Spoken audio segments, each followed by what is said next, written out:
Friends, the COVID-19 is a virus which has been identified firstly in the one city of China. It's still a matter of debate that whether it is a man-made or natural. But the evidence is like its fast mutation and survival at any atmospheric condition indicates that it might be the man-made. The issue of this COVID-19, it was not earlier taken seriously since it was been started in December 2019. It became a pandemic and affected more than 9 million of the peoples and causing the death of around 5 lakh people. So the peoples living on the earth, they all are being worried and confused regarding this COVID-19, how to stop it. From this point of view, at several sites, several countries, different pharmaceutical industries, research institutes are working and trying to find out the remedy on it. But some of them, I think so, they are been developing the vaccine, but its use, it will quite difficult as it is not been gone for the clinical trial directly, it will be used on the patient. Hence, I think so that the repurposing of the drug which are been available for the various purpose, if they are being tried, something outcomes will be there from it. And I hope from this point of issue only some of the drugs are available here like the hydroxychloroquine, dexamethasone, etc. The success of this event is more than 900 people all over the world are being registered, out of which 55 are being registered from outside of the India, in which the countries includes are South Africa, Ghana, USA, Russia, Israel, Kenya, Zambia, Nepal, Bangladesh, China, etc. And this event are been successful only because of your love and affection. That's why once again I thanks to all of you to cooperating us to make the event successful. And I also thanks to the Vice Chancellor, Deputy Vice Chancellor, Research and Dean of Central University of Technology, Durban, South Africa, and their faculty member whose efforts make the possible for this success of the event. I also thanks to my team because of which this event come in reality. Thanks one and all. Jai Hind. Thank you, sir. Thank you, sir. Thank you very much. Now we move towards the first invited talk of this. We have with us Dr. Yash Gupta, Loyola University of Medicinal Chemistry, Chicago, United States. Once again, I welcome you, sir. Hi. Thank you for having me, and thank you, Ms. Patel, for organizing all this, and thank you, Dr. Kodor, for having such a warm welcome. Before proceeding to actual talk, I would like to introduce him in brief. He completed his master from Jivaji University, Gwalior in 2006. He obtained his PhD in the field of biotechnology from same university in 2016. He completed his postdoctoral research from Protein Biochemistry Division, ICMR, New Delhi. Dr. Gupta is currently a research associate in the Department of Medicine, Loyola University of Medical Chemistry, Chicago, United States. This is a brief introduction of today's speaker. Before proceeding to actual talk, I would like to make one announcement for participants. If the participants have any question on this topic, you may write in chat box. On behalf of you, we will ask to the resource person after the end of this session. Now I invite Dr. Yash Gupta for his talk. Thank you. It is over to you, Gupta sir. Thank you, Ajit. Let me share my screen. Uh, Ajit, you have to enable me to share my screen, please. Ajit, can you hear me? Yes. Yes, yes. Yes, sir. Please. Yes, Yeah, we are doing. please enable me to share my screen, please. Enable, sir. Please check. Please check. Sir.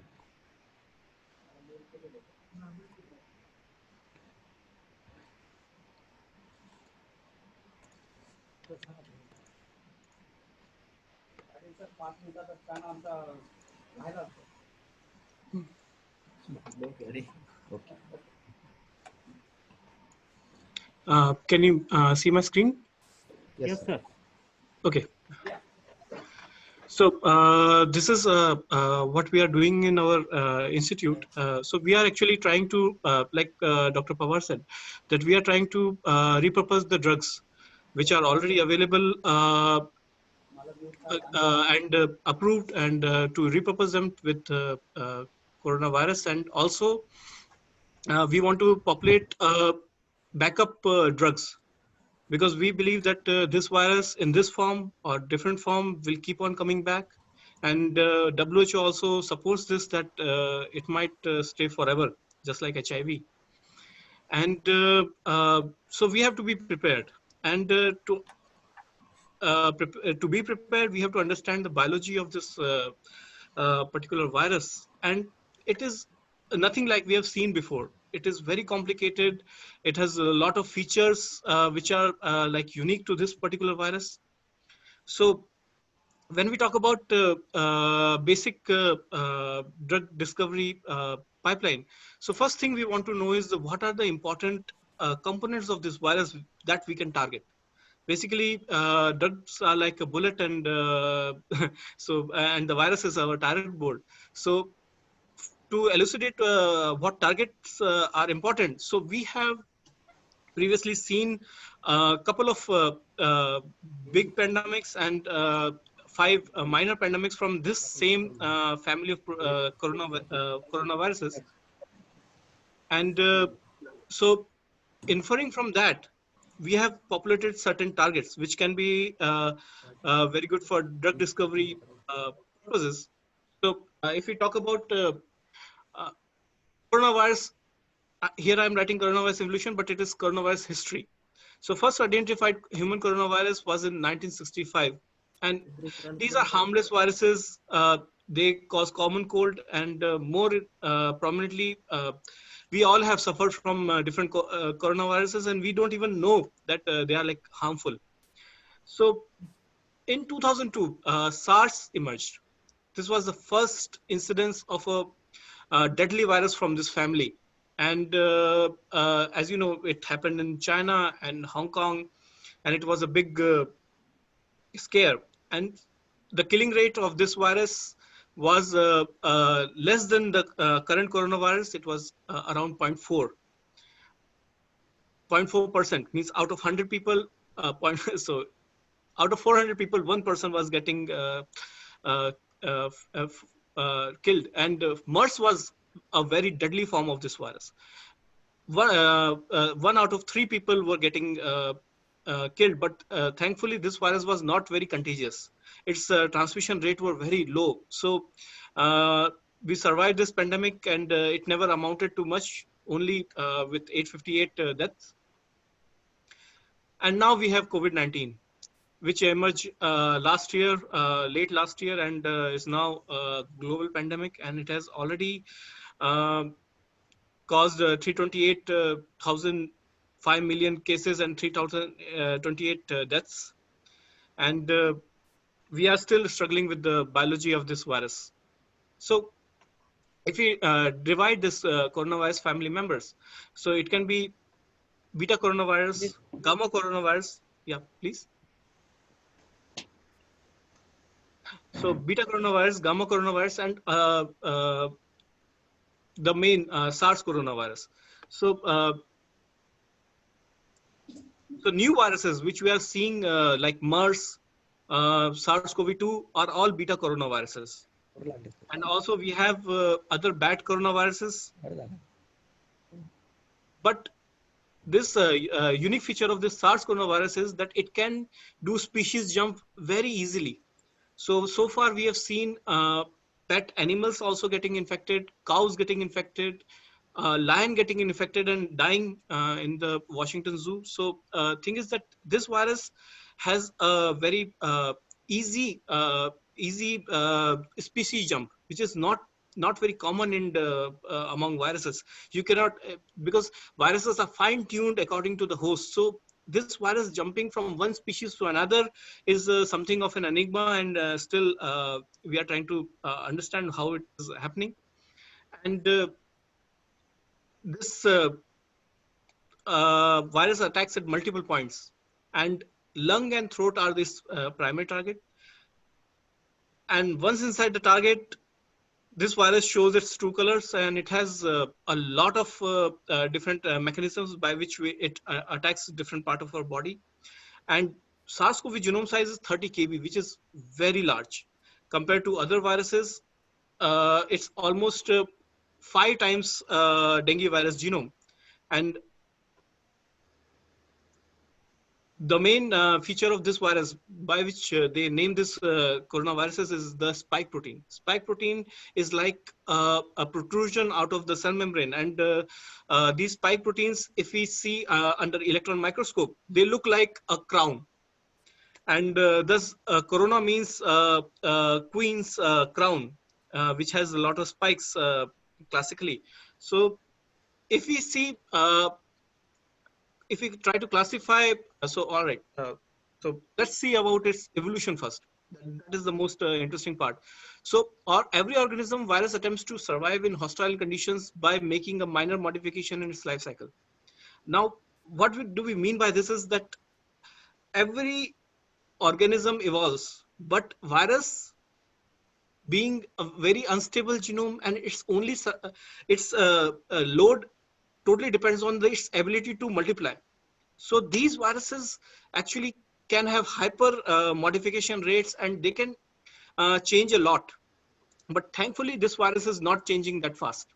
So this is this is the genetic epidemiology I have borrowed for around 5,000 genomes uh, provided by nexttrain.org. And as you can see that if you see this, so you see that this virus has mutated and evolved very rapidly in different directions.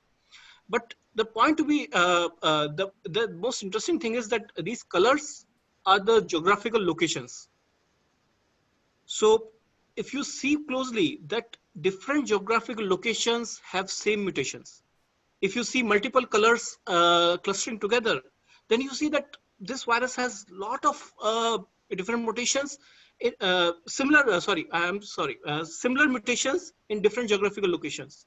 So this is something we call convergent mutations, and convergent mutations are not very common in viruses.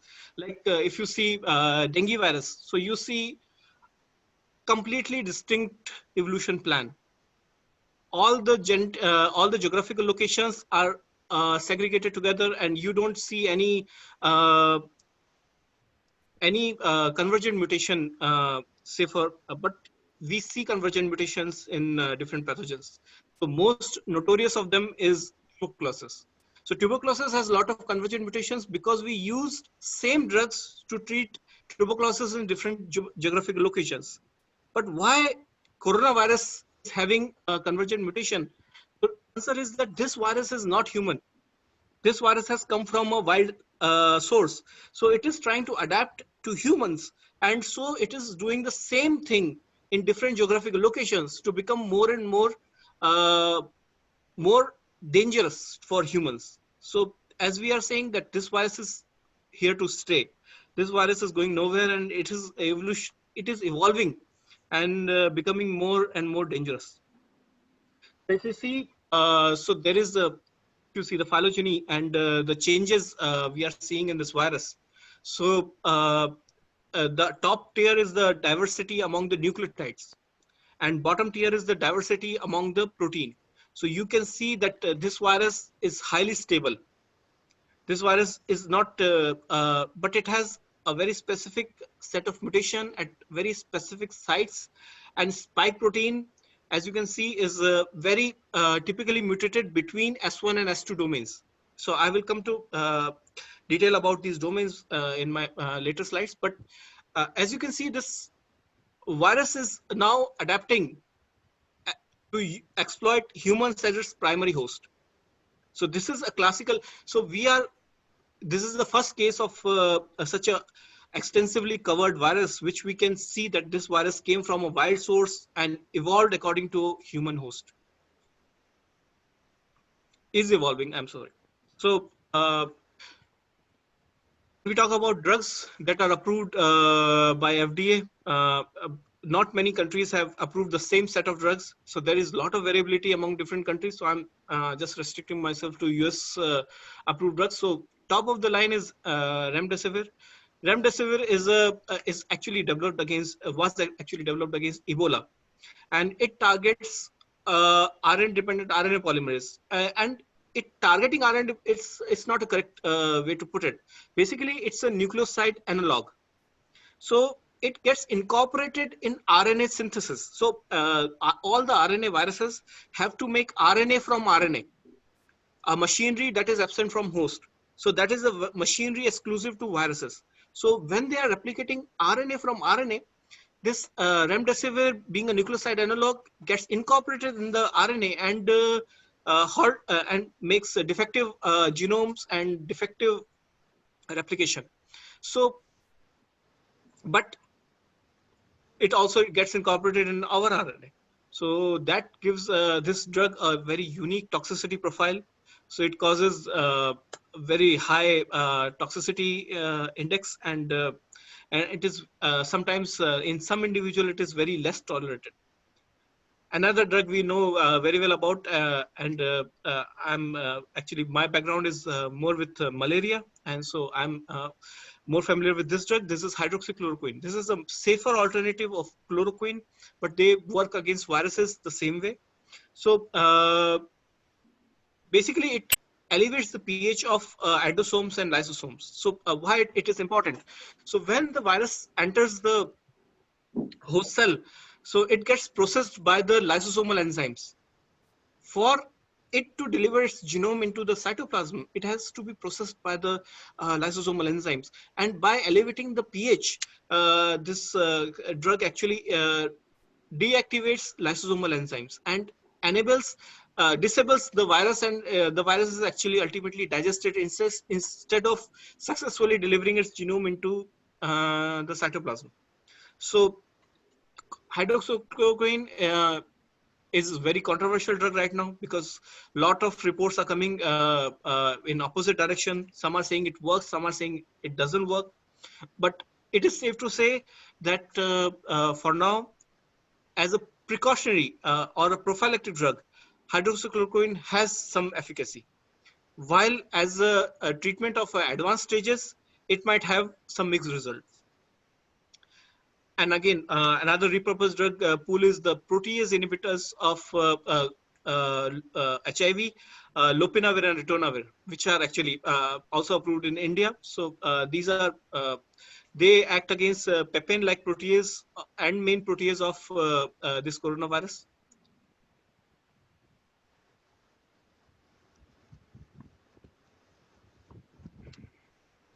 So I'm going to skip this slide because these are all about the trials that are going on, and these are getting updated. But right now, remdesivir is actually coming out to be the most acceptable drug. And hydroxychloroquine has been very controversial compared to any other drug in history, because we know that from dengue to a lot of other viruses, this drug has been even against Ebola, that this drug can have some antiviral effect. And initial reports were very promising, and actually it was recognized, and it got a temporary approval from FDA also. But later on, a lot of studies came through, and there was no difference observed. But when we talk about this, they are saying the patient recovery rate. They are talking about indexes in which this drug might not work. So our hypothesis is that this drug causes accumulation of viruses, and between the doses, when the viruses are released in bulk, they overrun the system and skew the data. So the dosage according to virus and pairing with a proper antiviral is necessary for this drug to progress further. So I'm coming to my research, and this is the roadmap of drug repurposing we are using. So we have shortlisted around 7 to 8 proteins within the uh, COVID-19 proteome, which we think are key targets for developing drugs. So we got these models from different sources. So for drug discovery, you need, for virtual drug discovery, you need target structures. And this virus was recently sequenced, but research was very fast paced. Like 5 years back or 10 years back, this would not have been so fast. But many of the proteins of this virus were actually solved by X-ray crystallography. The structure was known, and many of them we borrowed from homology modeling. So all these structures we got, and we did their protein structure refinements by our method, and we did a high throughput virtual screening. And when we did a pre optimization of these protein structures by MD simulations. We normalized these structures, and then we performed MD simulations, uh, and then we performed high throughput virtual screening. And when we are talking about high throughput virtual screening, so this is basically doing a docking experiment, which we do with one protein and one drug at a high level. So we might be adding millions of drugs in a pipeline, and selecting a target site. So selecting a target site becomes the most important part of a screening. So when you are selecting a target site, so these proteins were not very well understood because this virus is new. So we went to the old viruses like SARS and MERS and their biological details. And according to that, we selected the active sites of this protein for targeting of the different molecules. And we had our in-house synthetic libraries and world approved libraries and natural compound libraries. So all these libraries we screened against these targets. And now docking is like when you do docking. So docking has two stages. First, basically docking is lock and key hypothesis. So a drug molecule, if it is fitting, if one of its conformer is fitting on the active site of a target enzyme, then it is lock and key. But real world is more like a hand in the glove. The molecule as well as the target protein are actually flexible.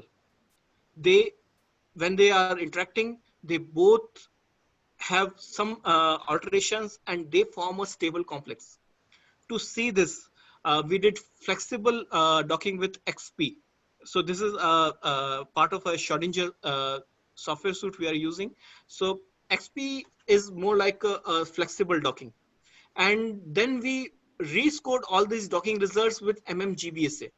So MMGBSA is basically it calculates the strain the ligand is under while it is inside the active site of the target protein.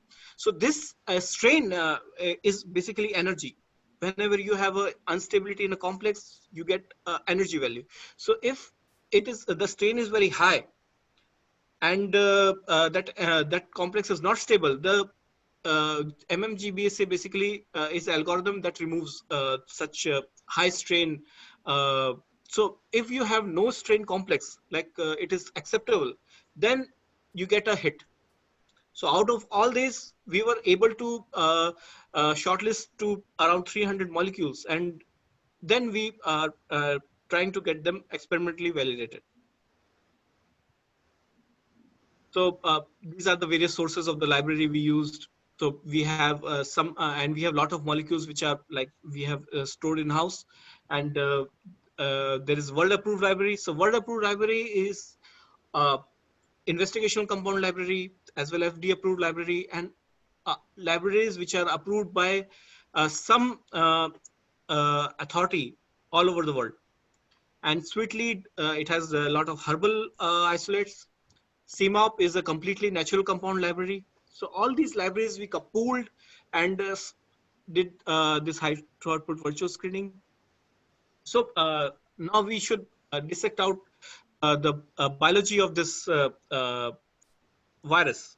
So first step, we know that this virus, I told you about this spike protein. So as you can see, the spike protein radiates out like protrusions. So this spike protein is the main uh, responsible for identifying the host ACE2 receptor. So this ACE2 receptor uh, is a transporter, and it is identified by the S1 domain of this spike protein. And the virus enters the cell by two methods. First, either it fuses with the cell wall directly, cell membrane directly, or it undergoes endocytosis. So when it goes endocytosis, and inside the endocytosome or phagosome, the lysosomal enzymes degrade the spike protein and expose the viral fusion protein domain, and through that this virus releases its genetic material inside the cytoplasm. And now we know that this virus is an RNA virus, and its genome is +G. Yeah, that means this genome is ready to become protein. So it is means in frame, and readily it is so there are 29 proteins coded by this genome, and these 29 proteins are not just like individually, they are produced in form of a polyprotein, and this polyprotein is cut down by two proteases from this virus. This is main protease 3cl pro, that is uh, chymotrypsin like protease, and PL pro, that is pepin like protease. So these proteases cleave these peptides and release different components which perform different function. So apart from four structural proteins, many of the proteins are uh, responsible for replication and packing and a lot of other functions. And this virus makes use of every machinery available in the host and gets packed out and get released. So these are the 7 targets we shortlisted for targeting with this genome. And let me talk briefly about them. So first one is 2-methyltransferase. So methyltransferase, this is actually responsible for capping of RNA. So as we know that this RNA has to get replicated, and for any replication you need a primer. So this capping structure acts as a primer for replication of RNA genome, and this is very also responsible for not getting degraded by host innate immune response. So we have an innate immune response against RNA viruses, and our enzymes degrade RNA that are not capped. So we recognize self and non-self by capping of 5' capping of RNAs. And we have guanine N7 methyltransferase exon, that is a proofreading enzyme, and RDRP, which is the main enzyme which is responsible for replication of RNA. And this is unique. Like HIV makes DNA out of RNA, this one makes RNA out of RNA. So this is a unique enzyme, and that has to be supplied by the virus. We don't have any machinery similar to this one. And there is NANDO. So NANDO is another endoribonuclease, and it has various functions. And basically it is innate immune evasion enzyme. Another, we talked about main protease that cleave the polyprotein, and pepin-like protease, which also helps main protease. And also it has another function of deubiquitinases. So any protein produced in our body, if it is defective, it is degraded, or it is foreign, it is degraded. So for degradation, those proteins are ubiquitinated and processed by proteasome. But this enzyme pepin-like protease also has deubiquitinizing enzymatic activity. So it basically removes the ubiquitin and degrades all, stop the degradation of any viral protein. So it actually protects the virus from our proteolysis. And helicase is also, it partners with RDRP and helps in replicase with forming of the replicase complex. So these were the drugs. So I'm presenting here is the approved compounds or in advanced investigational compounds. So these are the compounds we got for 2-O-methyltransferase. So if you see, so these compounds don't seem to be related, but when we see the bindings site and the way they are fitting into the active site of the target protein, then this becomes really interesting. So these molecules don't only help us to understand that these molecules or their derivatives might be able to inhibit this particular protein. Also, they help us to design new drugs.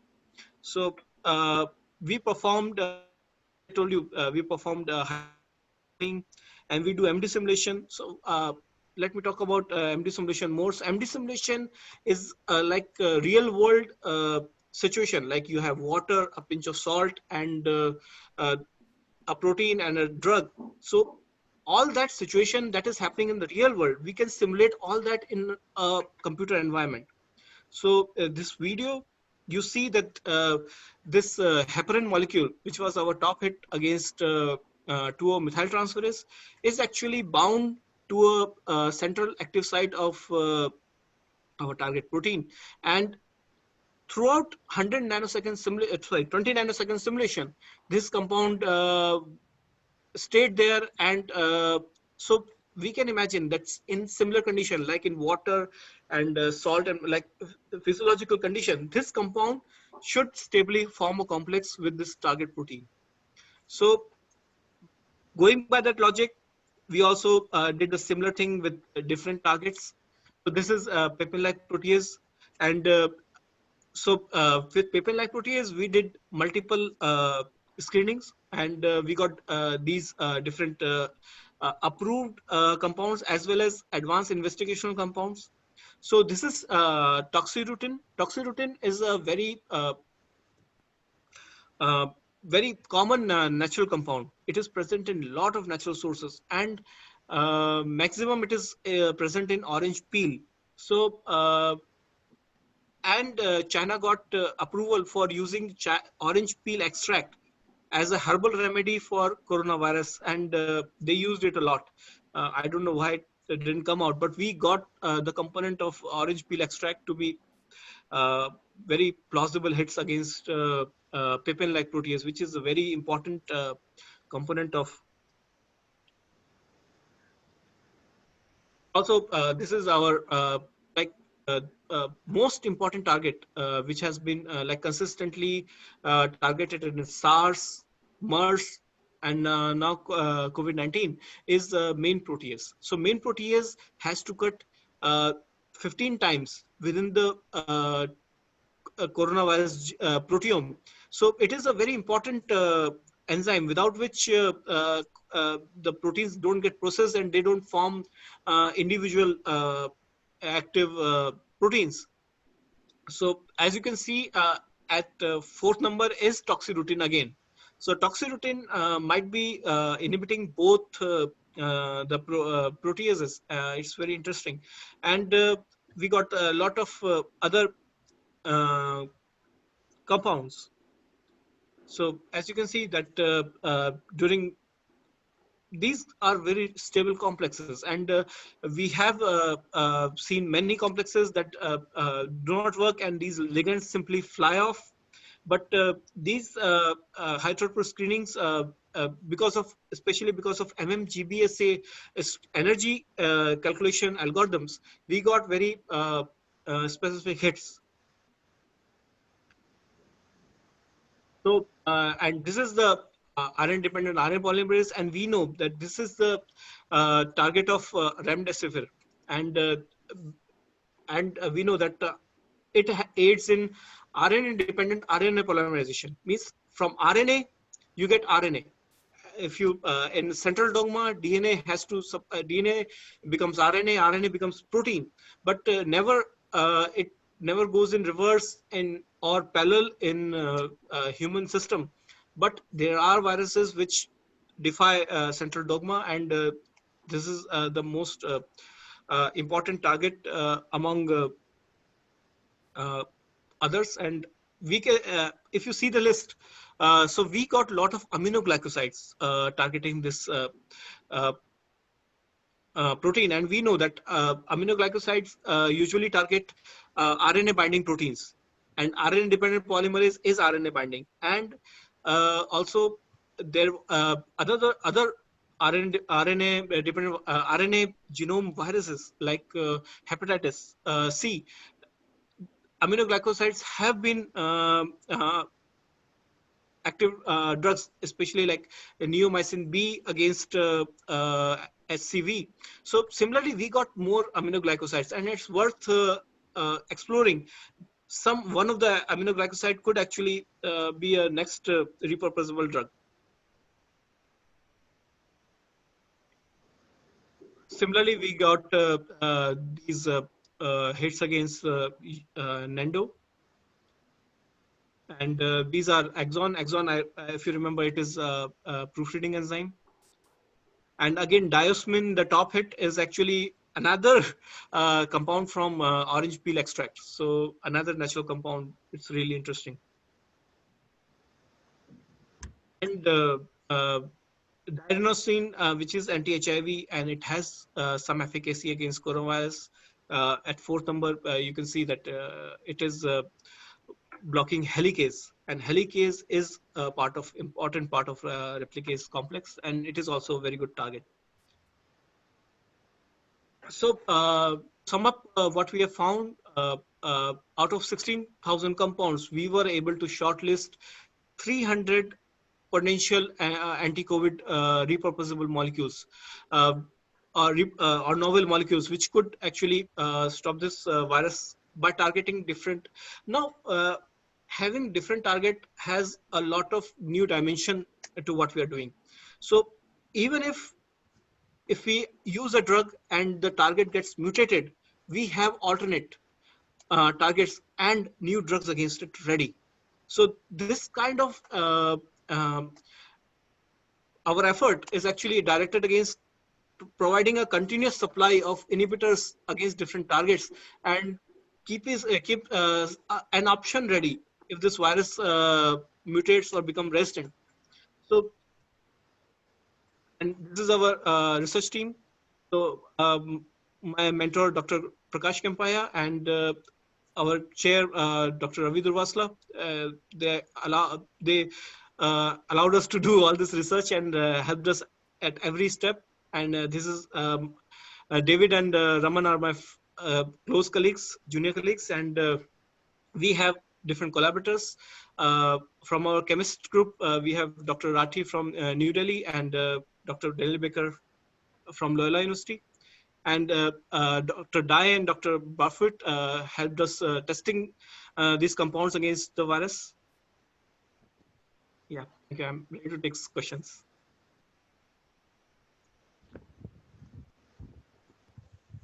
Hello, over to Das, sir. Yes, sir. Please continue. One of the participants want to know what is the maximum temperature at which COVID-19 virus can survive. Well, viruses are already dead, so we can't say they survive. So even a desiccated virus can actually cause an infection. So there are mixed reports, but above 27 degrees, they say that a virus loses its infectivity.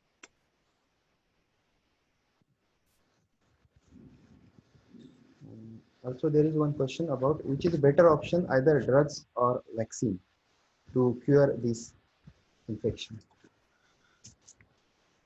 Both of them are continued efforts. So if you are thinking that you will get a magic bullet and a drug will come and it will solve everything, or a vaccine will come and it will solve everything, Both of the cases are wrong.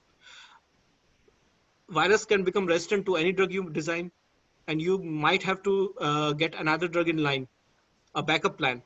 Same way, a virus can mutate and become so a vaccine can stop working against certain evolved strain of viruses. So you need a new vaccine. So it is a continued effort on both fronts.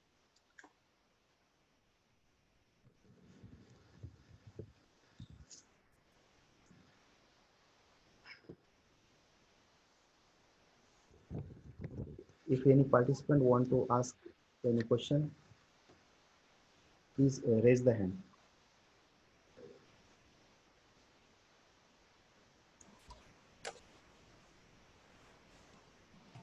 One question, sir. Yes, please.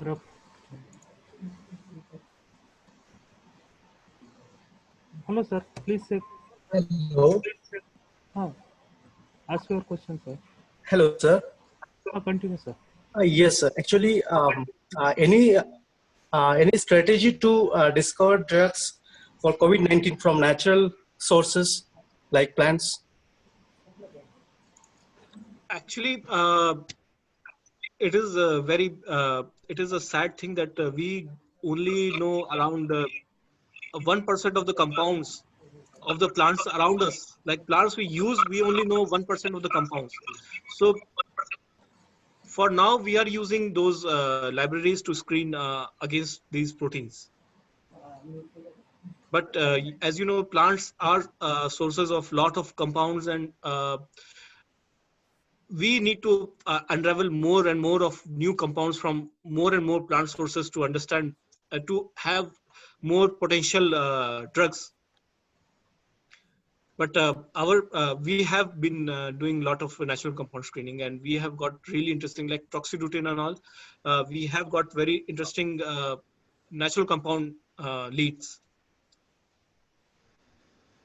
Okay. And what about the chemical nature of such molecules? I mean, what kind of molecules may be effective uh, in COVID-19? Thing is that like plant compounds also if you are going to evaluate them as drugs, so they also have to follow Lipinski rule of 5. So you cannot have a very bulky molecule which doesn't get absorbed in the gut or doesn't go inside the cell. So there has to be certain criteria that that molecule has to have certain characters so that it can go inside the cell, bind to these targets, and so solubility, bioavailability, pharmacokinetics, pharmacodynamics, all these characters are necessary. So Lipinski rule of 5 help us to shortlist these compounds. There are a lot of plant molecules. They might be active, but they don't meet the Lipinski rule of 5 shortlisting criteria. So that is something you have to begin with. And another thing, lot of plant molecules can have like different states, like they can get easily oxidized and they can get metabolized in the liver and become something else entirely harmless or become toxic, more toxic. Some compounds are known to become carcinogenic after getting metabolized in the liver. So there are a lot of criteria. It is not there cannot be any generalized rule to decide which compound might work. And one more question, sir. Yeah, please. Any link between antivirals and immunomodulators in preventing this deadly COVID-19? Well, a link, I would say that they are different approaches. And when we are talking about immune modulation, especially in case of COVID-19, like immunomodulators like curcumin and a lot of other immunomodulators have performed really well. So immunomodulation, so it has been postulated that this the advanced stages like asphyxia and thrombosis, all these features are actually the cause of immune reaction rather than the virus load. So these immune reactions, if suppressed, especially IL-6 pathway, then it can actually mitigate a lot of pathology we are observing. So yes, immunomodulation might have a very beneficial role in reducing mortality and saving patients' lives, even if they are not antiviral. Professor sir. Suresh Gaikwad, Head of the Chemistry Department, Dr. Babasaheb Ambedkar Marathwada University, wants to tell something. Please unmute Professor Suresh Gaikwad.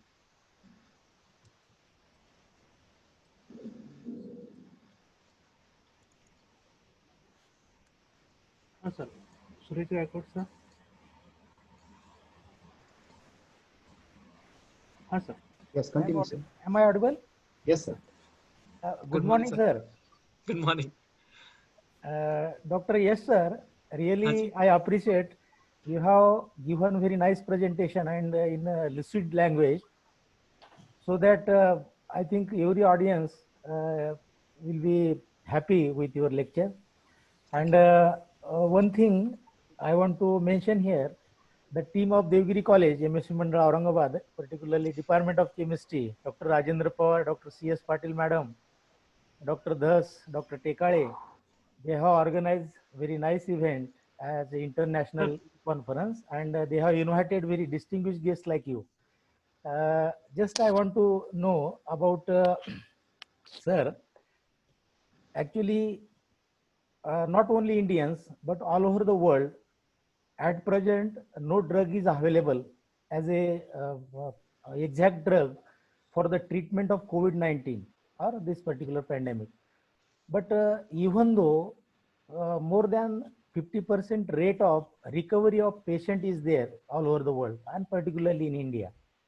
So how it is happen actually? What type of treatment they are giving to the patient? This is my first query. And another one thing is this, uh, as I have gone through your presentation, I saw your team of research, and they are fully concentrated. Your lab is fully concentrated on the discovery of drug for this particular treatment. As you said, you have gone through 16,000 drug molecule, and out of that you find 290 drug molecule as a efficient drug molecule. Actually, this is a very tedious work, but you are performing. Really, your work is appreciable. But Thank you. how much time is required to come in practice particular drug or particular medicine or vaccine on this particular disease? Everybody is eager in waiting for this particular type of treatment. Yes, sir. So any drug to come out normally takes 7 to 8 years. So it has to go through different phases, like it has to be tested in animals, then it has to be tested on a very small population, then it comes out. And same goes with the vaccine. But we have made this vaccine possible.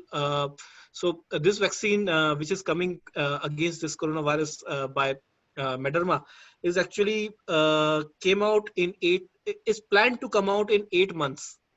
So that is 10% of the time actually required.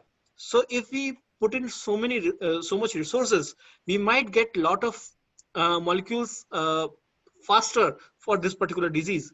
But for normal in normal condition, it takes 7 to 8 years. It is a very long process. That's why our prime target was to repurpose the already approved drugs. So if you have already approved drugs that we know their toxicity profile, their pharmacokinetic profile, everything, and it has been approved for human consumption for any other unrelated disease, they can be repurposed within 4 months for any disease. So repurposing drug was a very good idea. And all the drugs which we have right now are all repurposed. Ritonavir, HIV drug, Remdesivir, it is Ebola drug. So, and hydroxychloroquine is a malaria drug. So all these compounds are actually approved already. So that's why they could come into usage very fast. But we should not forget that a lot of research is going on, and we have new data with curcumin, we have new data with vitamin D, and we have new data with immunomodulators. and indigenous medicine like Patanjali's effort of making a new medicine combination of natural compounds of tulsi, ashwagandha, and giloy. So all these efforts are fast tracked, and they also did a human trial in 4 months. So we are as a species we are adapting to this emergency situation, and we are fighting at different fronts. And I don't think to compare different fronts is ethical. We should try to support all of them in different directions, so that we at least get some success stories in different directions, and we have a backup solution available in this case, in case this virus gets smarter by mutation. So we need to have a continuous supply of different things which are working. But to being associated with the scientific field, we should be able to educate people to use the latest research that is coming out, and the importance of vitamin D, and different remedies which are easily accessible, like natural compound remedies are easily accessible even by the poor. So all this like education is sometimes very important, and also at this time lot of people need medical education from our side, and it's our duty to impart this information, and so that people can come up with their own way to combat this virus. Thank you, sir. And we are proud of you. You are Indian, and you are alumni of India, that is from Gwalior University. Thank you, sir. Thank you, sir. The principal of our college, Dr. Shivajirao Kore sir, is just joined with us. So I request to connect with Dr. Kore sir.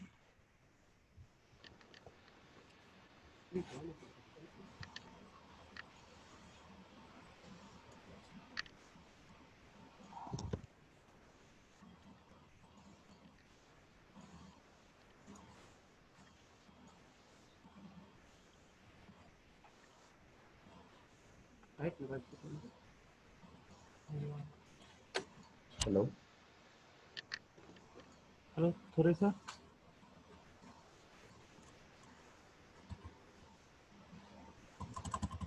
Yes, sir. Please continue, sir. Okay. Due to some technical reasons, sir is not connecting with us. Now, I would like to express our sincere gratitude to Dr. S. Gupta for sharing his precious time with us and for sharing valuable information with us. Thank you, sir. Thank For you very having much. me and giving me this opportunity. Now we are going to start our next session. For this, I hand over the charge of this session to my colleagues, Dr. Sunil Tekay. It is over to you, Sunil.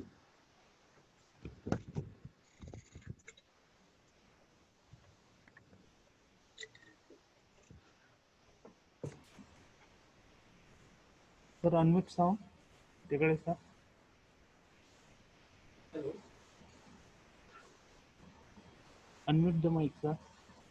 Unmute केलं. Okay, sir. Please continue. दिसत नाही. Me. Hello. Continue, sir. Please continue. Good morning, friends.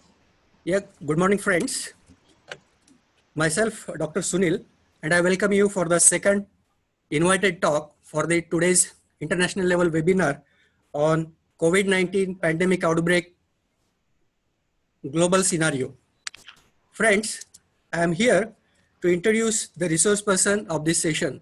First of all, I welcome Professor Michal Lineal from the Hebrew University of Jerusalem, Israel, for the talk. Welcome, ma'am.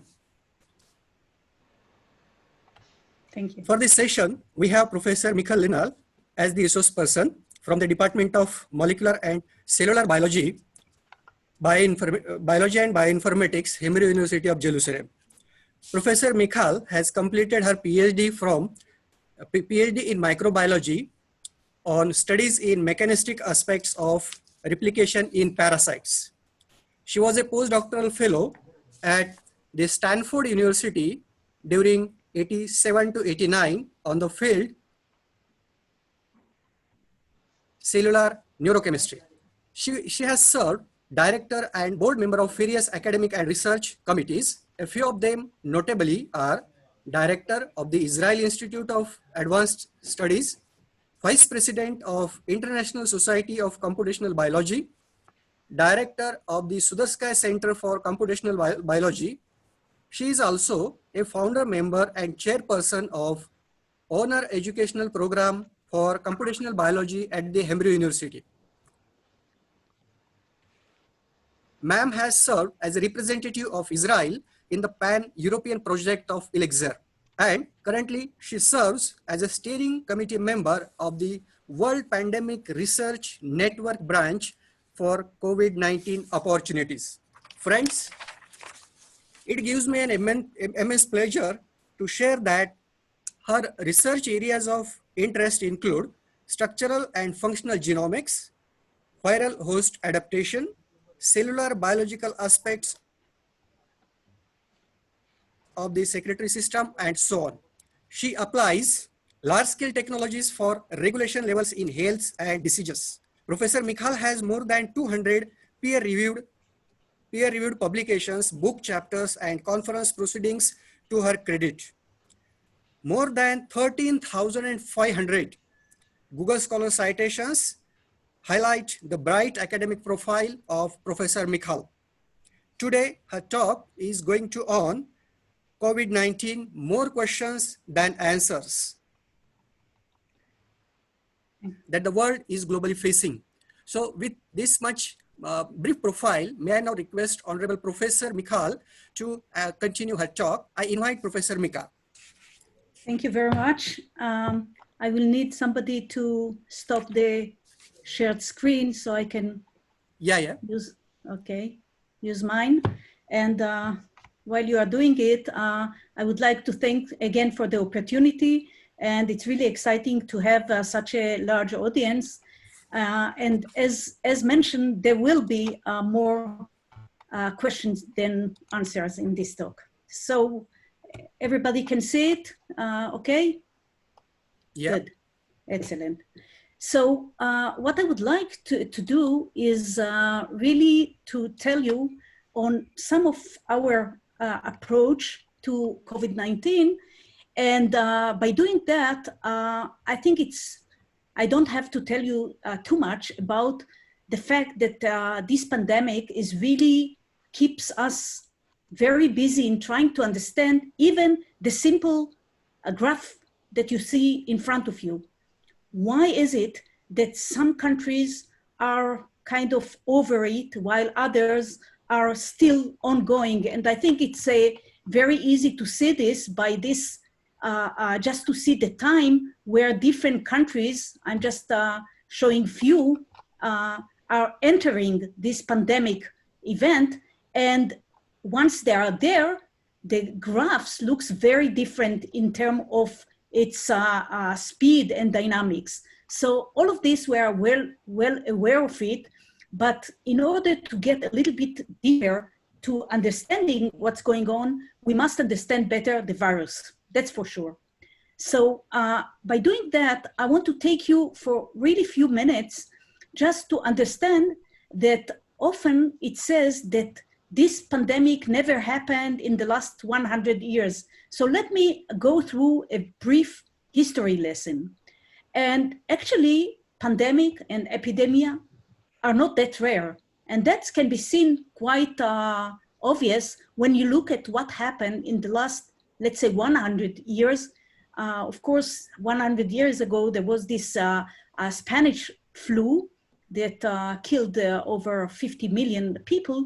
But then there were others like typhus, like Asian flu, smallpox that actually eradicated about 30 years ago for good, I hope.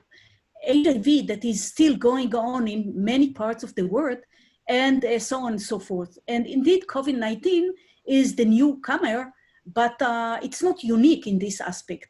Let me show you this graph that tells us something that I think is worth thinking about. In this graph, at the x-axis, you see the average number of people affected by each sick person. you know, the R naught that is so well discussed. And here you have the death rate or fatality rate. And you can see that many epidemics are either on this side or on this side. And the coronavirus is really sitting very nicely in between, which means it could explain the very well spreading and the stability of the virus. Okay, but let's go to something that we know better of, because I believe that without understanding the concepts of infection, we are going to miss a lot of opportunities here. So I'm going to the expert, which are the flu. Flu viruses have been around for, let's say, 100 years. And I want to show you a few important features. First of all, the pandemic itself often occurred or last a year or two, sometimes 4. Like here, there are 4 years, here there are 3 years, 4 years, 1 year, and so on. However, more importantly is the fact that the viruses remains. They are not disappearing. They are in the population. And why is it so important? I'm just showing you the view from the US. Here you see the large peak of the first wave, and then the second wave that was much more moderated. But what happened between, why those pandemic keep occurring? So let's try to understand this by saying that by looking at this graph, we can see quite clearly that we expect more outbreak in the future. So let me just say, why is it so that those infection comes on and on? And the way to do it is really to try and see those infections that are not now the influenza, but rather SARS, MERS, and the current COVID-19. Those are appearing in the last 20 years of the 21st century. And the SARS indeed started in China, but affected about 30 countries with about 10% death, not less than that. The MERS that actually, as we heard before, are not that well transmitted. However, their death rate is very high, 35%. Those are coming mainly from camels.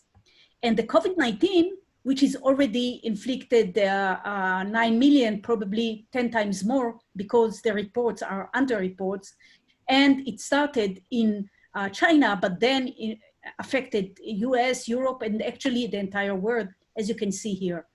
I don't want to speculate too much about the death rate, but it's probably will end up about 1% in the end, maybe 1.5.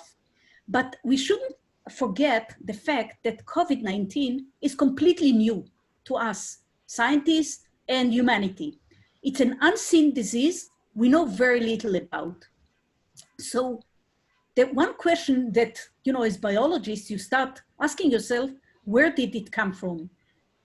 Now, we heard in the beginning that there was this open question, was the coronavirus made in Wuhan lab? And my answer is definitely not. And I can give you more evidence why is it? Because the best way to know where a virus comes from, any virus, is to look at its neighborhood, at its the entire phylogenetic tree. And in this case, there is no question that the bats, many different types of bats, are a tremendous reservoir of viruses, not only viruses, but many of those. Actually, it took about 8 years to understand who were the animal that led to SARS. This palm civet, which is a kind of a cat type, is definitely the one that led to the SARS in 2002, but it wasn't immediate till this one was found. Definitely the case here is there was some suggestion that the coronaviruses came from a snake. It's of course not true. And what seems to be the case, and again, it's not finalized, but that the pangolin, this anteater, is the source for this first appearance in human in China. Now, what is unquestionable is this type of tree, which is you build it upon sequences. You just compare sequences one by one, and what you see here is few variant strand from the SARS 2002, the many bat that are here, and here are the current variants of the 2019.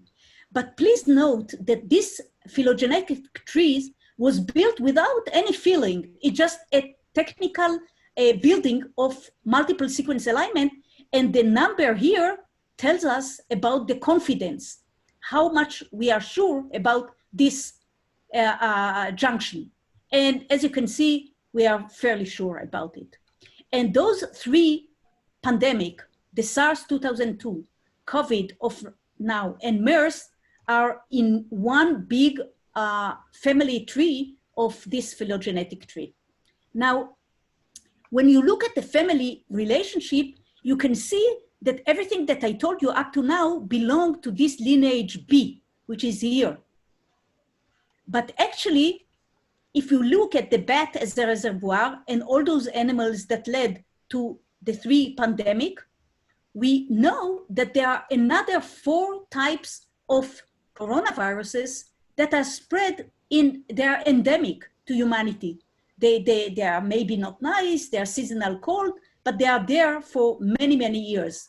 So this is, of course, an important clue to understand what's the difference and why this one may be killed by 10%, this one by 40%, this one by 1%, and those usually are not leading to death. But note something very important, that all the others are not in the B lineage. Actually, they are covering also the alpha lineage. So we don't have real border for this virus. But I just want to share with you something from June 7th. It was shown that indeed in Netherlands, some mink farm, the employee noted that the mink are quite sick. Again, not that sick, but they are not behaving as usual. And within 2 weeks, it was clear that some employees are indeed infected, tested positive. And indeed, it's true that 2 of them were infected back from this animal. And just to say, it's quite important not only to see who is actually the animal that led to the disease, but actually it tells us what are the good animal model to study those disease.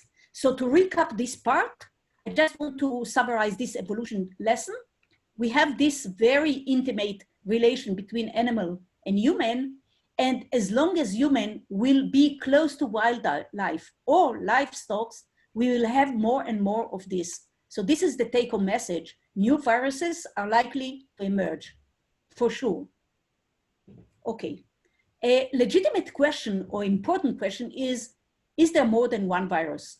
Now, my previous the speaker dealt with it, so I'll do it much shorter if you don't mind, but I think there are few lessons that I want to make them sharp.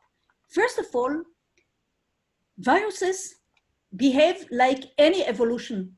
There is no mystery here, because you start by random mutation, and you have this mutation, and the first wave, which are what we are encouraging right now, is really there is no adaptation. There is no need for adaptation. It's only spreading. Maybe, not necessarily in the second wave or the third wave, there will be some adaptation. This is not different from experimental in vitro evolution, in which mutation occurring and then another mutation, and some of them will be fixed in the population while other will disappear. So increased diversity is what we expect. There is no magic here. So indeed, the SARS-CoV-2 comes with a manual of 30,000 nucleotides. This is the genome.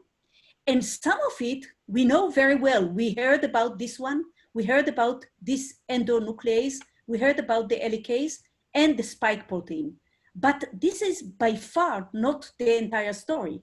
There are 30, actually 29 genes that are expressed, and we understand basically very few of them. So I want to make sure that biology, pure biology, not virology, biology of this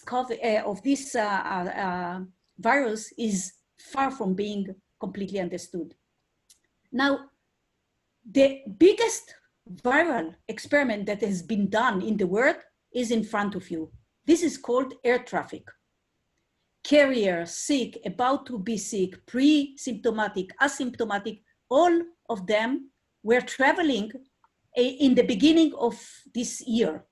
And this itself led to the spread of the virus, not more, not less. If you go to GESED, which is a database, a public database, and I'm going 3 months ago, there were already 1,500 genome compiled there. And you can see the different version of the viruses. And you don't see any dominant one. You see maybe the light blue and maybe the orange one, but you don't see something very prominent. However, if you go on and you look at the sequence, as we saw before, you see that some regions become to be very dramatic, while others are just random, kind of. And the reason is because the timing.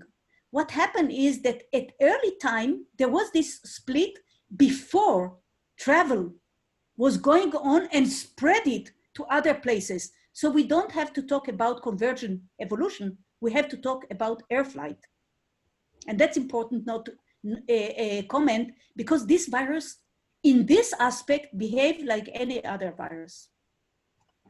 And I want to show you that, for example, if we just concentrate on one of this site, it's called the S site in the spike, you can see in the early phase of the pandemic, it started, you see the yellow one is override Europe, and it's indeed different because it was evolved here, and then it spread to Brazil and so on and so forth. So we can really follow this trend quite easily. If we go 2 months later, we can do something even more interesting in terms of analytical view. In each country, a unique composition of local evolution can be studied due to the lockdown of air traffic in most of the world. So what you have here is the history of the locale, and what you see is indeed that in different part of the site, there are different composition because the lack of mobility. And now when you look, you see something completely different. Now you see that one of the substrand, clade, as we call them, override the other. But this is just timing, not more, not less. But the most important question is to ask is whether there is a connection between those different clades and severity of the disease. And to answer this question, I just want to show you an analysis which goes from New York City 3 months ago. You start here, this is the time, you start with a very low complexity of viruses because it starts from very few coming from Europe and then start to evolve because of the traffic and become to be pretty complex view. By the way, some viruses have emerged in New York City itself. And when you look at this, you see that the synonymous and missense are as expected. Namely, there's no adaptation. And the virus dynamic in New York has no clinical relevance to the severity of the disease. So what can we do more with this information? A very important contribution is to track back the pandemic spread. And if you look at the word here, you can see those clades different in different region of the world.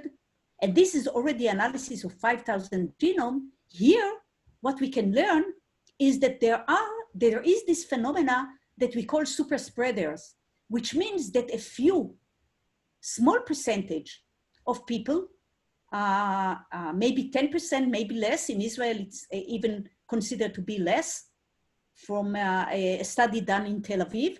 They are responsible for 80% of the cases. This is true also in Hong Kong study, in China study, in many different places, independent studies. So I want to move on to ask about infection and recovery. Is it exactly as any other viruses? So in this case, I have to go back and try to tell you what happened in the SARS virus about in the beginning of the SARS 2002. I think many of you are familiar with this Dr. Liu that left Guangdong and went to Hong Kong. And then he was a super spreader because he infected many of the people in his floor of the hotel. And actually, amazingly enough, 50% of the world SARS-2 cases are associated with this case. So there was it was pretty easy to trace back each and every person. Why is that? Because there was no asymptomatic event. People get sick, went to the hospital, the disease was very severe, 10% died, and the disease disappeared. Now, the percentage and the dynamic for COVID-19, because of the asymptomatic and pre-symptomatic, are very unique.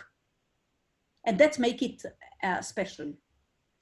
So another take-home message is that COVID-19 asymptomatic are as infectious as symptomatic, and this put a high challenge to manage the disease. Okay.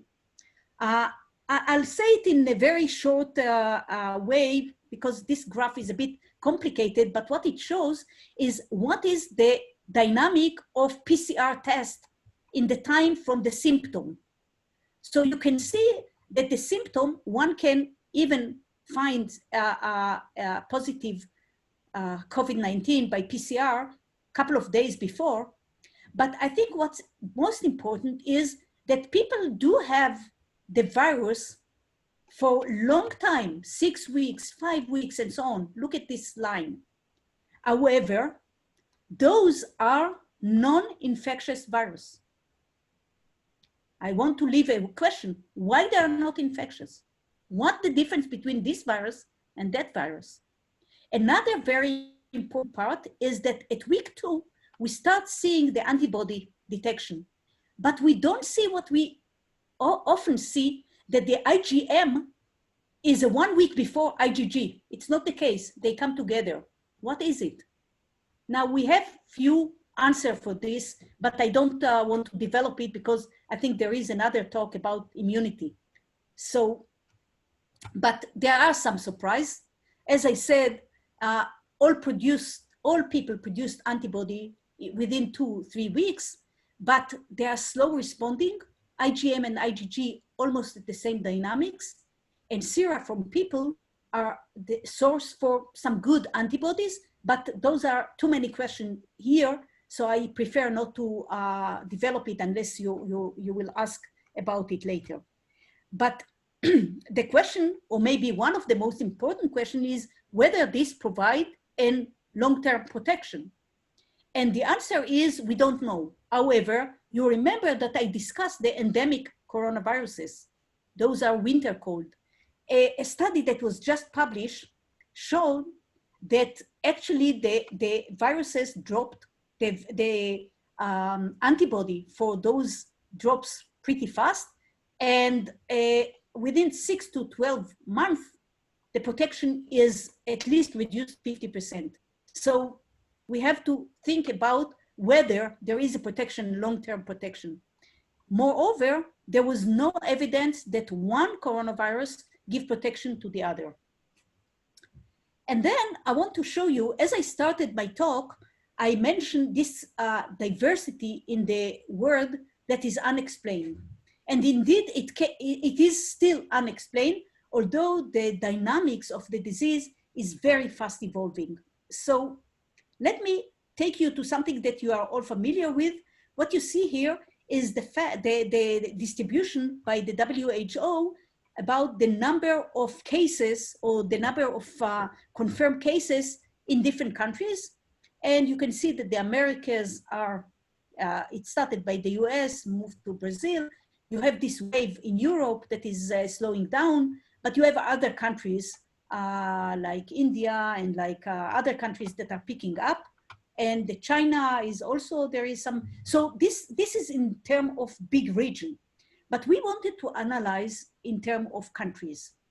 And for that, I'm taking you back 90 years ago to Paris, 1931, in which a vaccine for tuberculosis have been developed. It's called BCG.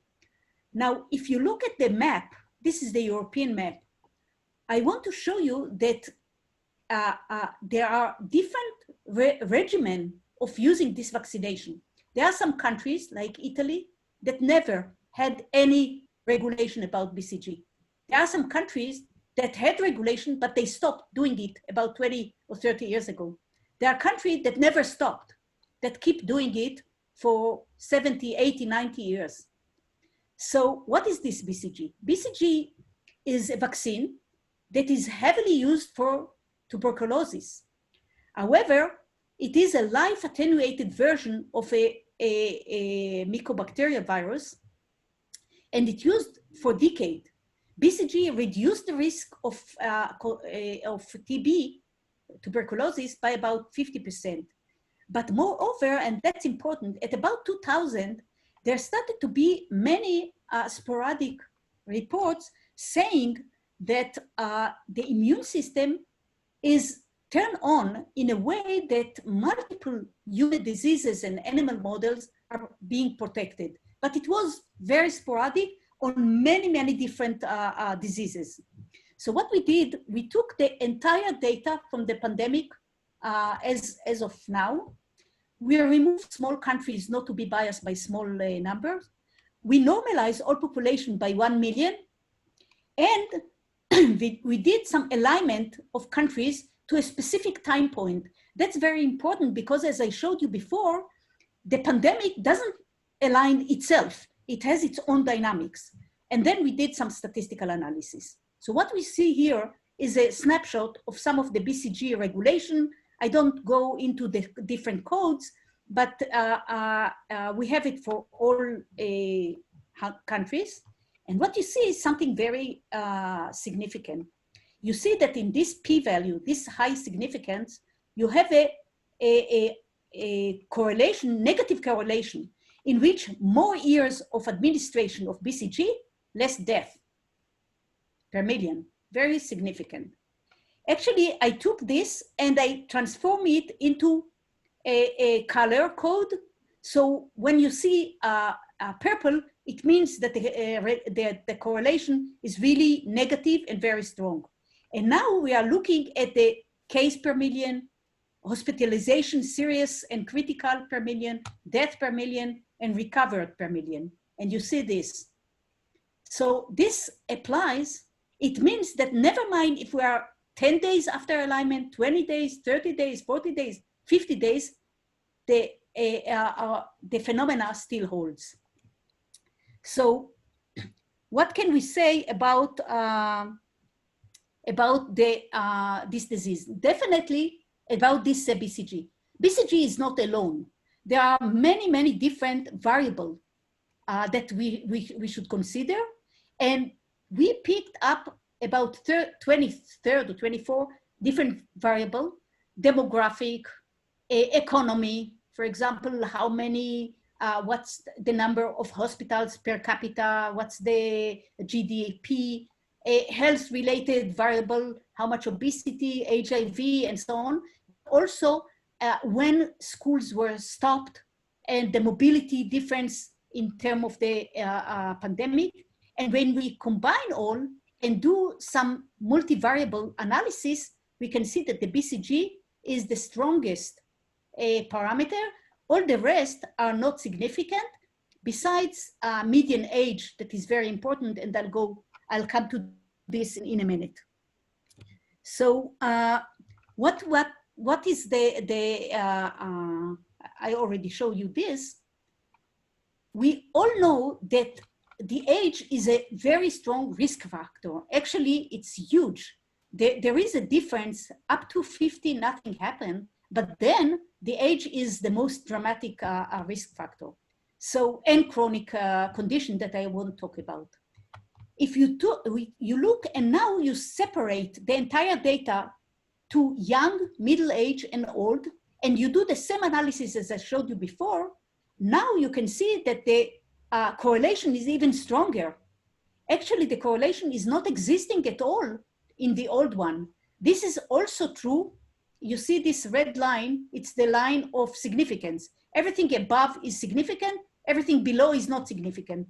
You can see that all the significance for 50 days, for any 10 days after the alignment, is associated with the young vaccination.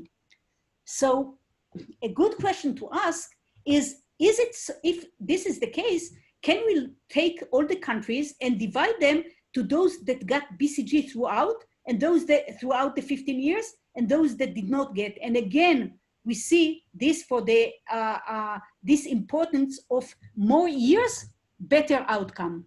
But this is not the case neither for measles, neither for rubella. So it's not just any vaccination, it's BCG specific. So to wrap up this part, BCG, what have we learned? A strong correlation between BCG vaccination and better outcome. The multivariable analysis is important. The important is the years for every variable. The strongest correlation is attributed to vaccination of the young population. And to help the community, we built an interactive website that updates daily, so everybody can check what is going on while the pandemic continue. Okay. The next topic that I want to cover is what happened when you get to the lung. Now, this is really looking at the virus under the microscope. Going back to this phylogenetic tree that I told you all about, there was this open question, who is binding to this spike protein that we heard about? Why this question remained open is because the SARS from 2002 was clear that it binds ACE2, but the same fold of MERS bind completely different protein. It's called CD26. So indeed, we and other were able to show that it is the ACE2 that it's the partner to get to the lung. Now, I want to remind us there is more than one route to entering the cell, and this is the SARS, and this is the ACE2. Indeed, there is this version, and there is another version. I mention it because drugs that will block this will increase this line. Drug that will stop this will increase this one. So it has to come with a combination of both if we really want to fight the entry to the cell. And I'm mentioning it because without this combination, we just shift the balance between the two modes. And I want to remind another point that ACE2 was not developed by humans for the SARS-CoV-2. It has a very important role in keeping organs in a good shape. So rebalancing here affects immediately inflammation and fibrosis, which is an important point. Now, how can we get to the lung? So of course, you understand by now that we are talking about this spike. This is a view from the top. I show it from the side. And what happened is that at certain time, there is this flip, and this region become to be open to bind the ACE2. So in order to understand this better, we have to seek the best target. And the question is this the best target, this interaction? And for that, we have to intimately understand how this spike protein look like. I showed you in a structural view, but one way to block the infection is maybe to avoid this conformation switch, just to block it. The other is to stop this. So by doing this and this, we might block the two major routes. But today I want to talk about the SARS 2002, the neutralizing antibody, whether they can be used for this current pandemic. And to do so, I want to go back to this intimate question, protein, which tells us basically that there is a very, very strong interaction between these three triplet proteins of the spike. And there is another feature of the spike that makes it very challenging, which is the number of sugars that are cover the structure. These sugars are really prevent much of the immune system to attack it, and also prevent some of the antibody to get to the protein itself. So we have to deal with it as well. So this is the question that I want to ask, whether we can use antibody that were already used to block the ACE. Can we do repurposing of SARS 2002 antibody? In order to do this, we took advantage from modeling, and also fortunately there are few structure that were developed, that were published last month or last 2 weeks even. And we did molecular dynamics, as we heard before. And the molecular dynamics was done on the COVID-19 virus, on the SARS 2002, and one of the endemic virus, and the MERS that is a control, because it doesn't bind the same target, the same ACE2. And we ran this in 10,000 frames for quite a long, and we do the calculation. This is the end of it. This is a project run by this talented student. And what you can see is that the SARS in blue, the current COVID-19 in blue, and the SARS of 2002, they are both very high affinity binders. The other, the MERS, doesn't bind at all, and this bind poorly.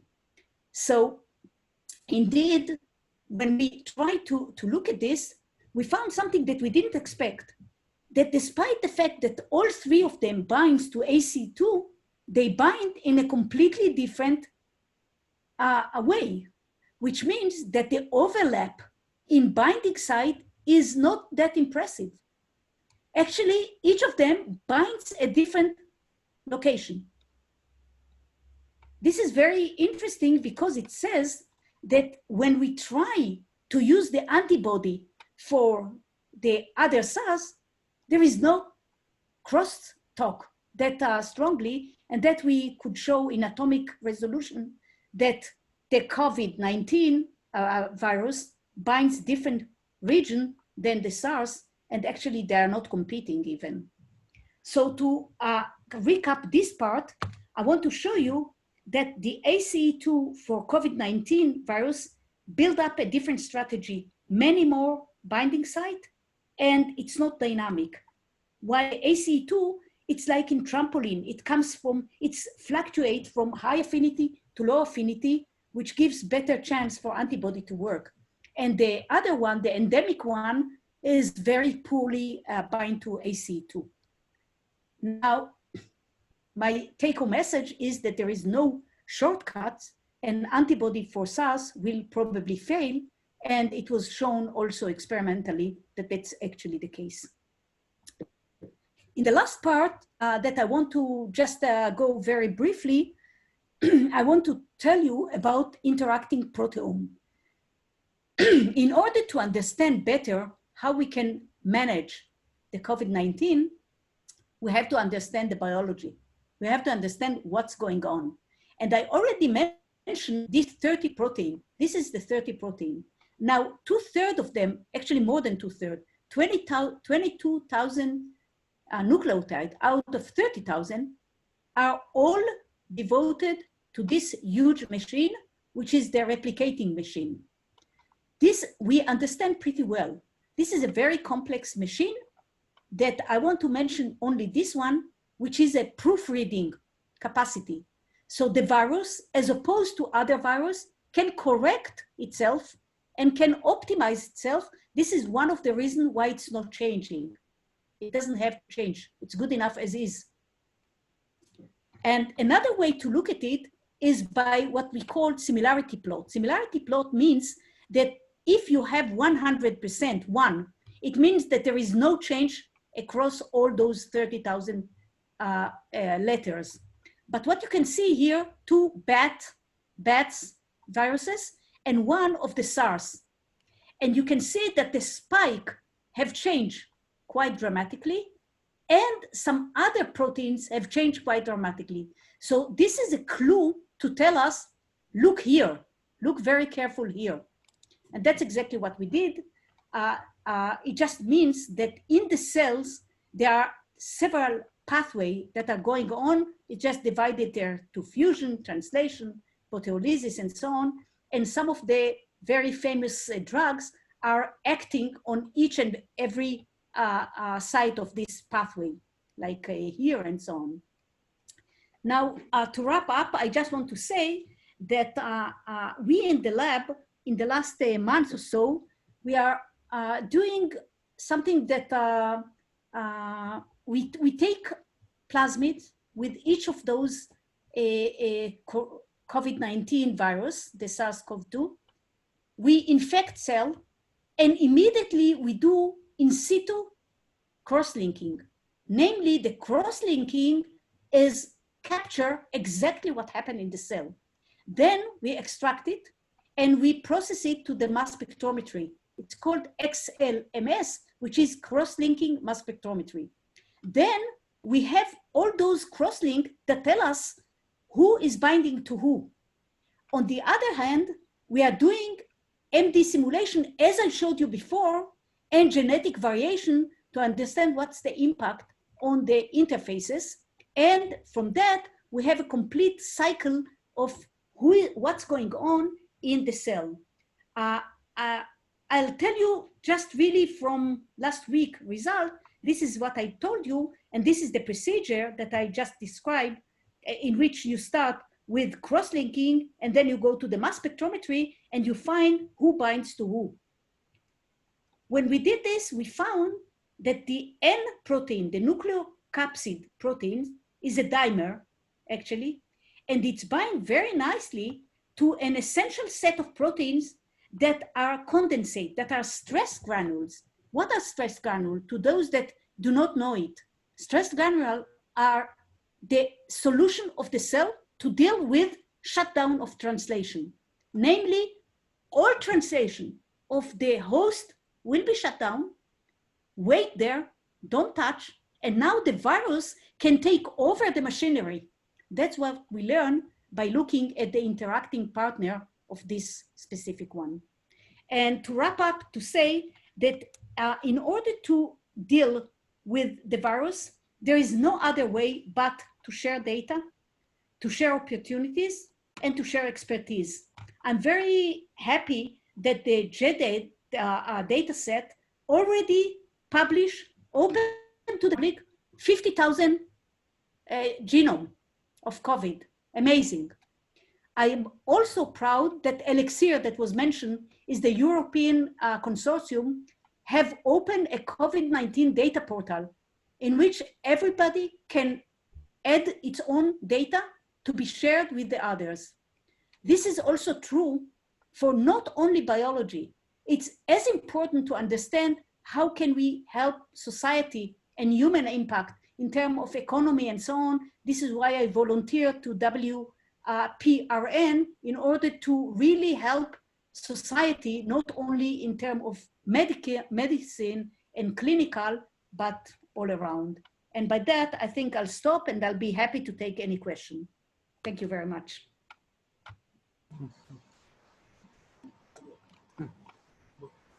Yeah, thank you, ma'am, for your very nice talk. We have some questions from audience. So I now request audience to raise their hands.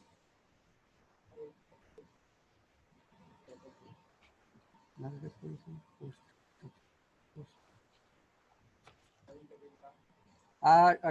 Praveen Kendrekar also would like to ask one question to you. Please.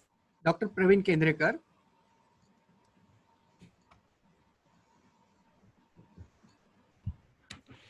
Good morning, ma'am. Thank you for your, hello, can you hear me? Yeah, very well. Okay, thank you very much for your nice talk, and I'm really happy to to listening your talk. I just wanted to know when you are doing the study with the SARS-2 with the COVID-19, Yes. and now most of the people, they are having the controversial statement regarding the hydroxychloroquine. Yes. You got my point. Some of them, they are saying that hydroxychloroquine is working nicely. And some of them, they are saying that hydroxychloroquine is not working nicely. They are having some, the cardiovascular problems after using the hydroxychloroquine. So what was your suggestion? Because, we are in Africa, South Africa. Yes. You got my point. And Africa, we don't have, in Africa, we don't have that much resources for the drugs, like the medicines. Of course. The most of the malarian drugs, like the hydroxychloroquine, is easily available here. Yeah. But if we want to use the remdesivir, recently FDA approval for the COVID-19. Yes. So what is your basic suggestions for from the research perspectives and for the clinical patients? Which one is the better for them, whether hydroxychloroquine or remdesivir? First thing. And second thing, recently they show that the hydroxychloroquine is going to stop the spread of the virus inside the body. You got my point. Recent publication, they mention like that. But what is the difference and what is the different stages? Because hydroxychloroquine we can give to the patients in early stages when they get infected with the virus. But according to recent research, they saying that when you the antiviral drugs, they give the antiviral drugs to the patient when they are on the ventilator. That these antiviral drugs stop the patient to get death, to die. You got my point.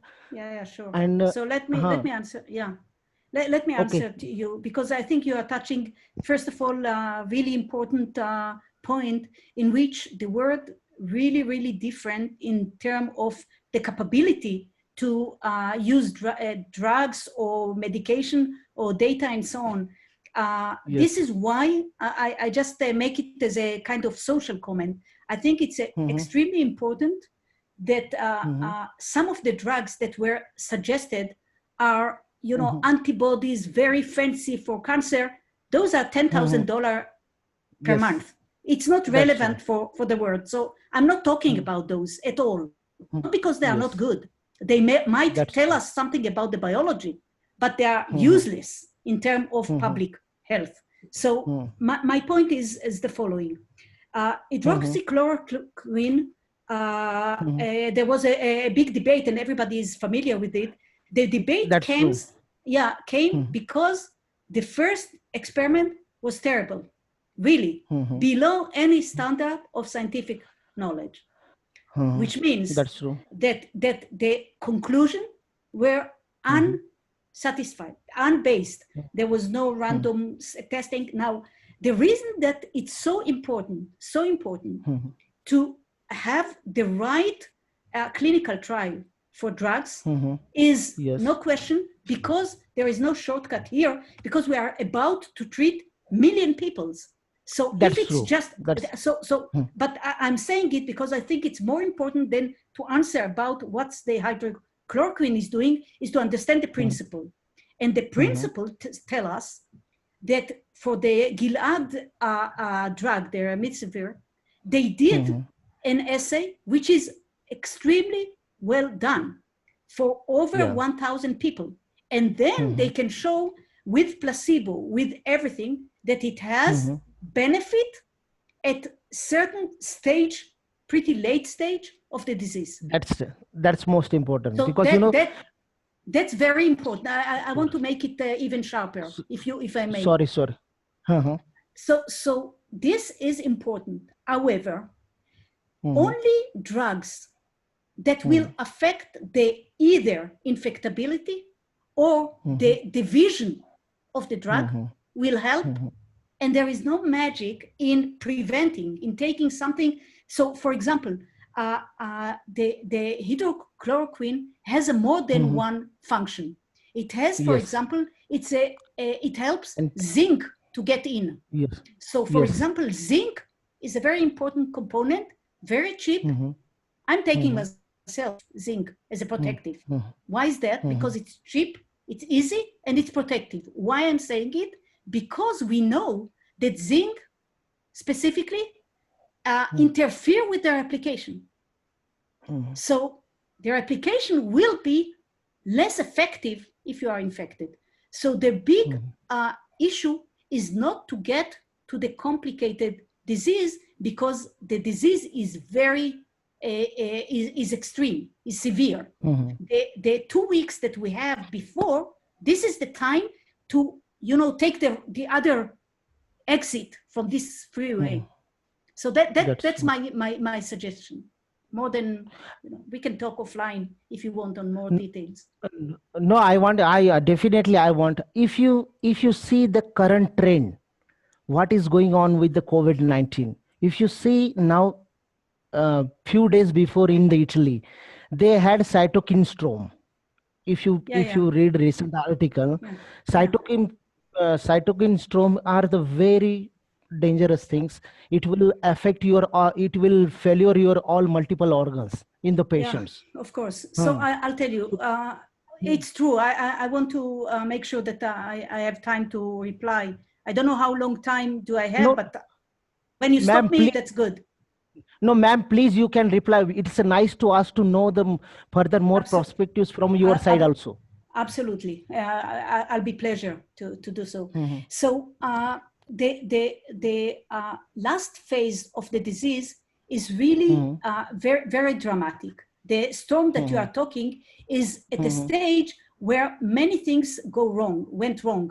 I can tell you, if I even can share the screen just for 1 second, I can show you one. Yeah, just okay.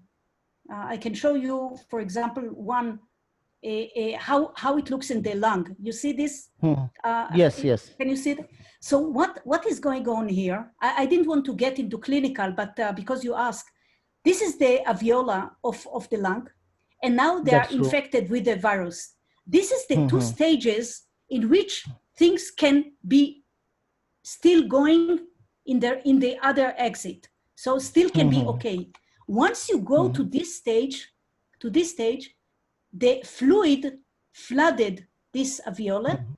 This is the stage when people needs to be ventilated, or not even ventilated, but this means that they cannot do the exchange of a gas as if they should, but also there is a huge entry of immune cells here, activated immune cell. This is the source for this blockade that is too late, and this is the severe case. So what I'm saying is that the storm needs to be stopped, and the way to stop this storm is there are some medication for not getting to the IL-6. I'm not sure, by the way, the IL-6, in my view, is a little bit too late. I think IL-1 is more appropriate, and some other IL-10 activation and so on. So I think the only trick, if possible, is to avoid this, to make sure that you didn't get to this flooding. And this flood is indeed immune story. So balancing the immune system is the key for everything, in my view. I can, okay, yeah. There is one more question. Please. Yeah, there is one more question from our Vice Principal, Dr. C.S. Patil. Yes.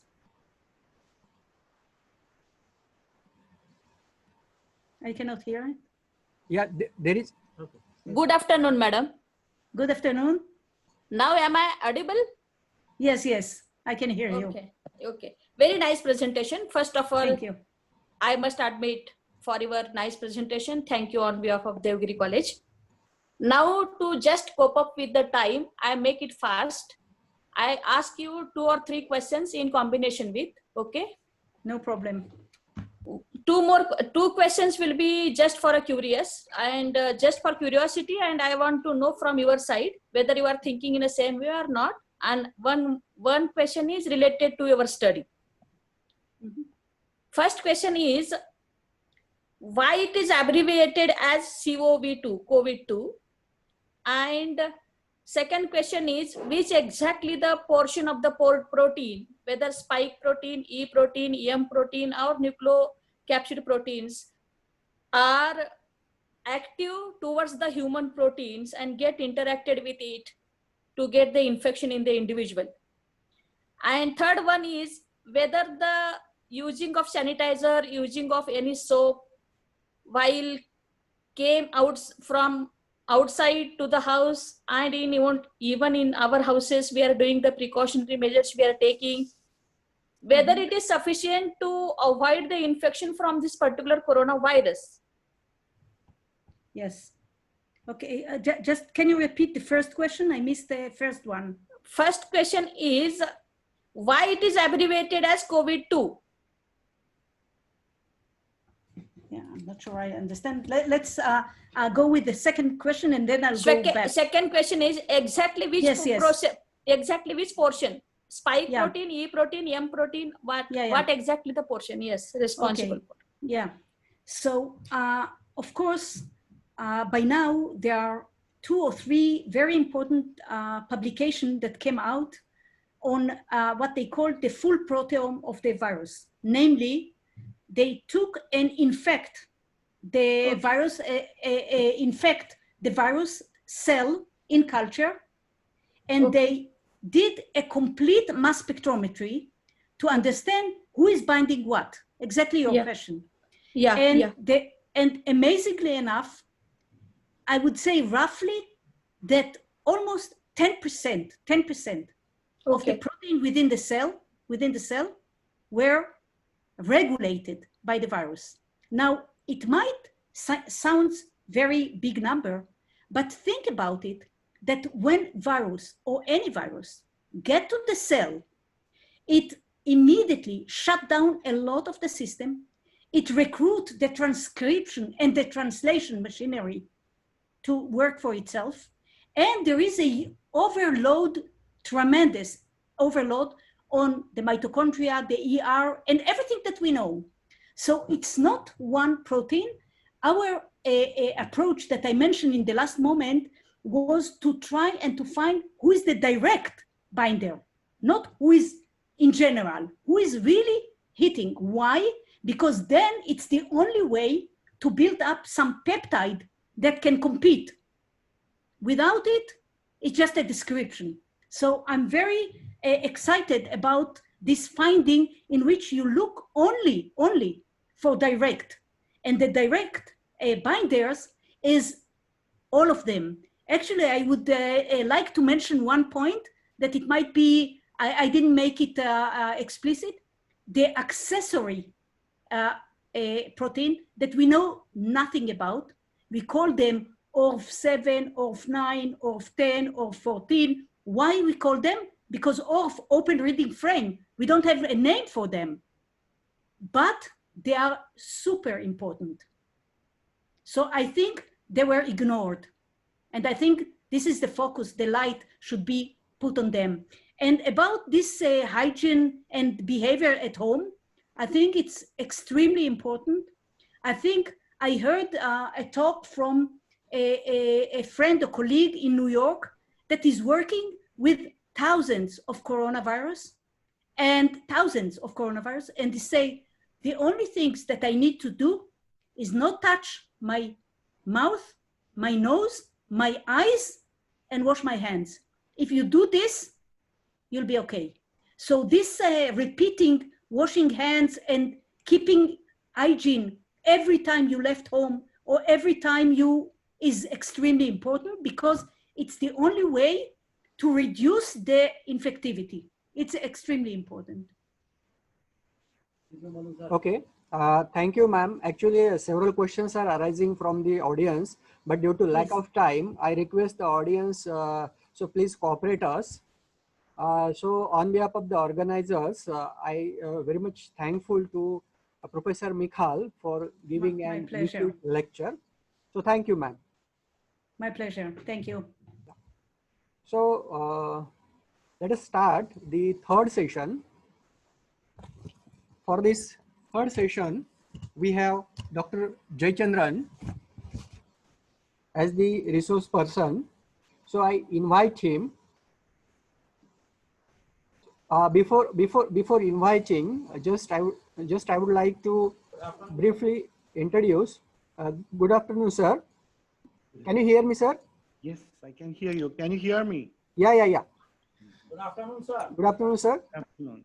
Uh, uh, as a part of this program, I would like to introduce to the resource person. Dr. Jayachandran is currently working as an assistant professor at the Department of Applied Sciences, Higher College of Technology, Oman. He has completed PhD in biotechnology from University of Kerala.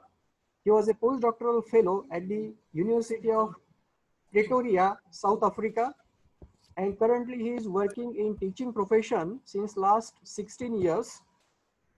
Dr. Jayachandran is also a visiting faculty at the International and Inter-University Center for Nanosciences and Technology, Mahatma Gandhi Center, Kerala. He has also served as a scientist at the microbiology unit, Pushpanagri Institute of Medical Sciences, Kerala, and has also worked as scientific associate in Syngene International Private Limited, Bangalore. He is a project investigator. He is a project investigator of two major research projects. He has served as a council member of Indian Science Congress Association, and I'm very happy to share you that Dr. Jayachandran is a recipient of Best Educator Award 2018. He has also got an Innovative Research Project Proposal Award for breaking the wall of fatality due to wound infections by the Following Walls Foundation, Berlin, Germany. Dr. Jayachandran has 13 highly internationally reputed journals, publications in highly reputed international journals, and the topic of his today's presentation is inflammatory conditions following COVID-19. So with this brief introduction, may I now request Dr. Jayachandran to continue his talk, and I invite him. Dr. Jayachandran, please. Thank you for this invite and introduction. This is a modest journey of knowledge. Life is always like a river for all of us. And knowledge also. It's a river which never ends until it merges with the ultimate. So today I wish to talk a few things about COVID. There was a question from the principal of the institute. I heard that what is COVID? COVID stands for coronavirus disease 19. So that's why this disease is called COVID-19, coronavirus disease 19. So today I wish to talk something about how inflammation is important in COVID disease, so the coronavirus disease, and how we can manipulate anti-inflammation as a strategy for treating coronavirus disasters. So let's explore the unexplored facets of inflammation here. So let me share my slide with you for the purpose.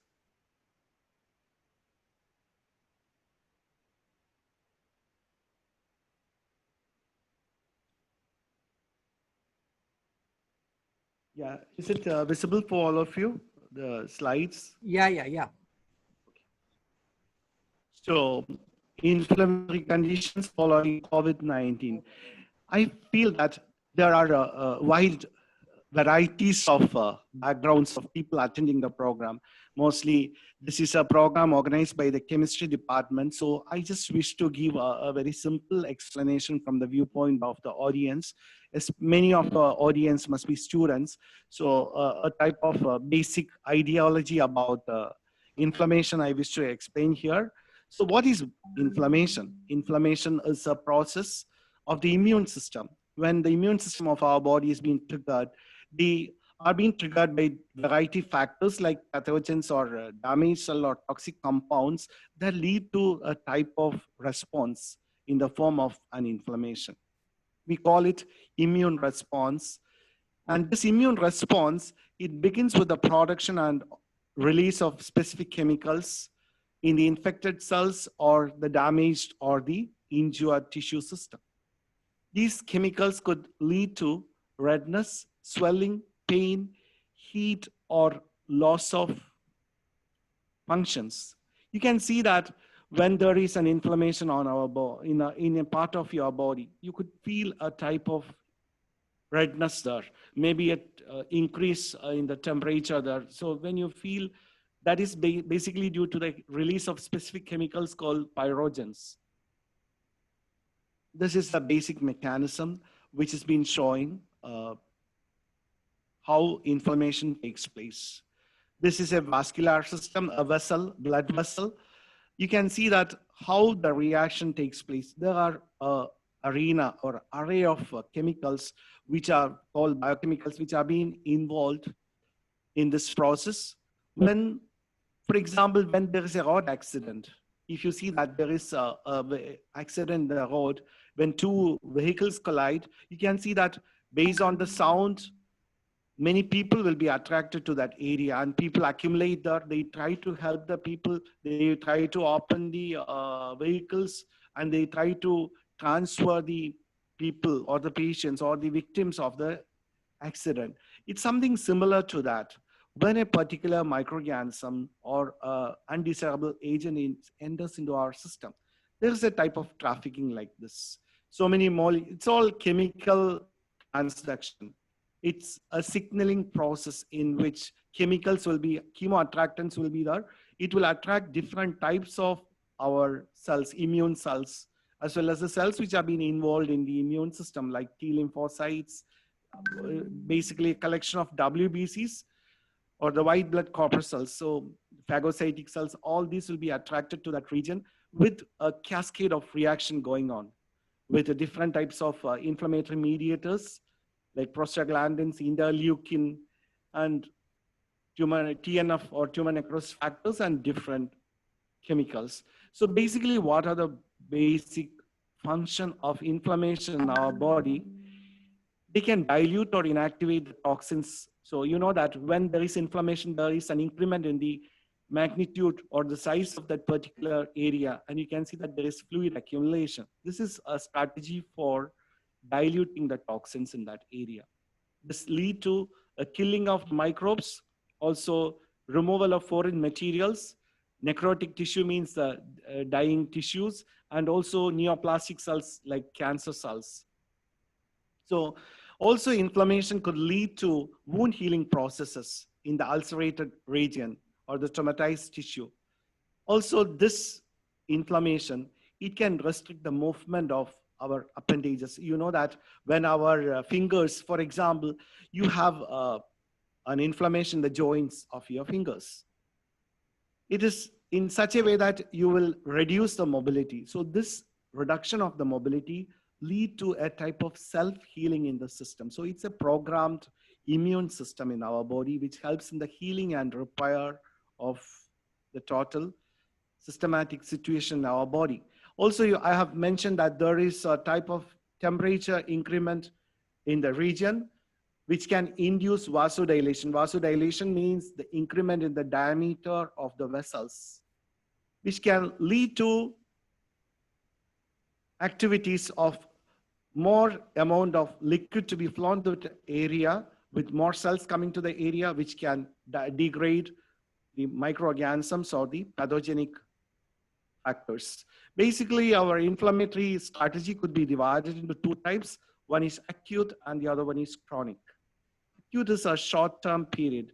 It when a wound is being formed, you can see that in course of time, it becomes hot, it turns red, it hurts and swells. This is a type of general mechanism of immunity in our system. And here, inflammation is a beneficial process. It serves to immobilize the area of the injury, and also it leads to healing process. When we talk about inflammation, before going into COVID, we should know what are the basic mechanism of inflammation and how they are being mediated. I have just made it in a general aspect instead of going into the molecules which are very specific, because which may not be understood by many of the chemistry background students as well as researchers.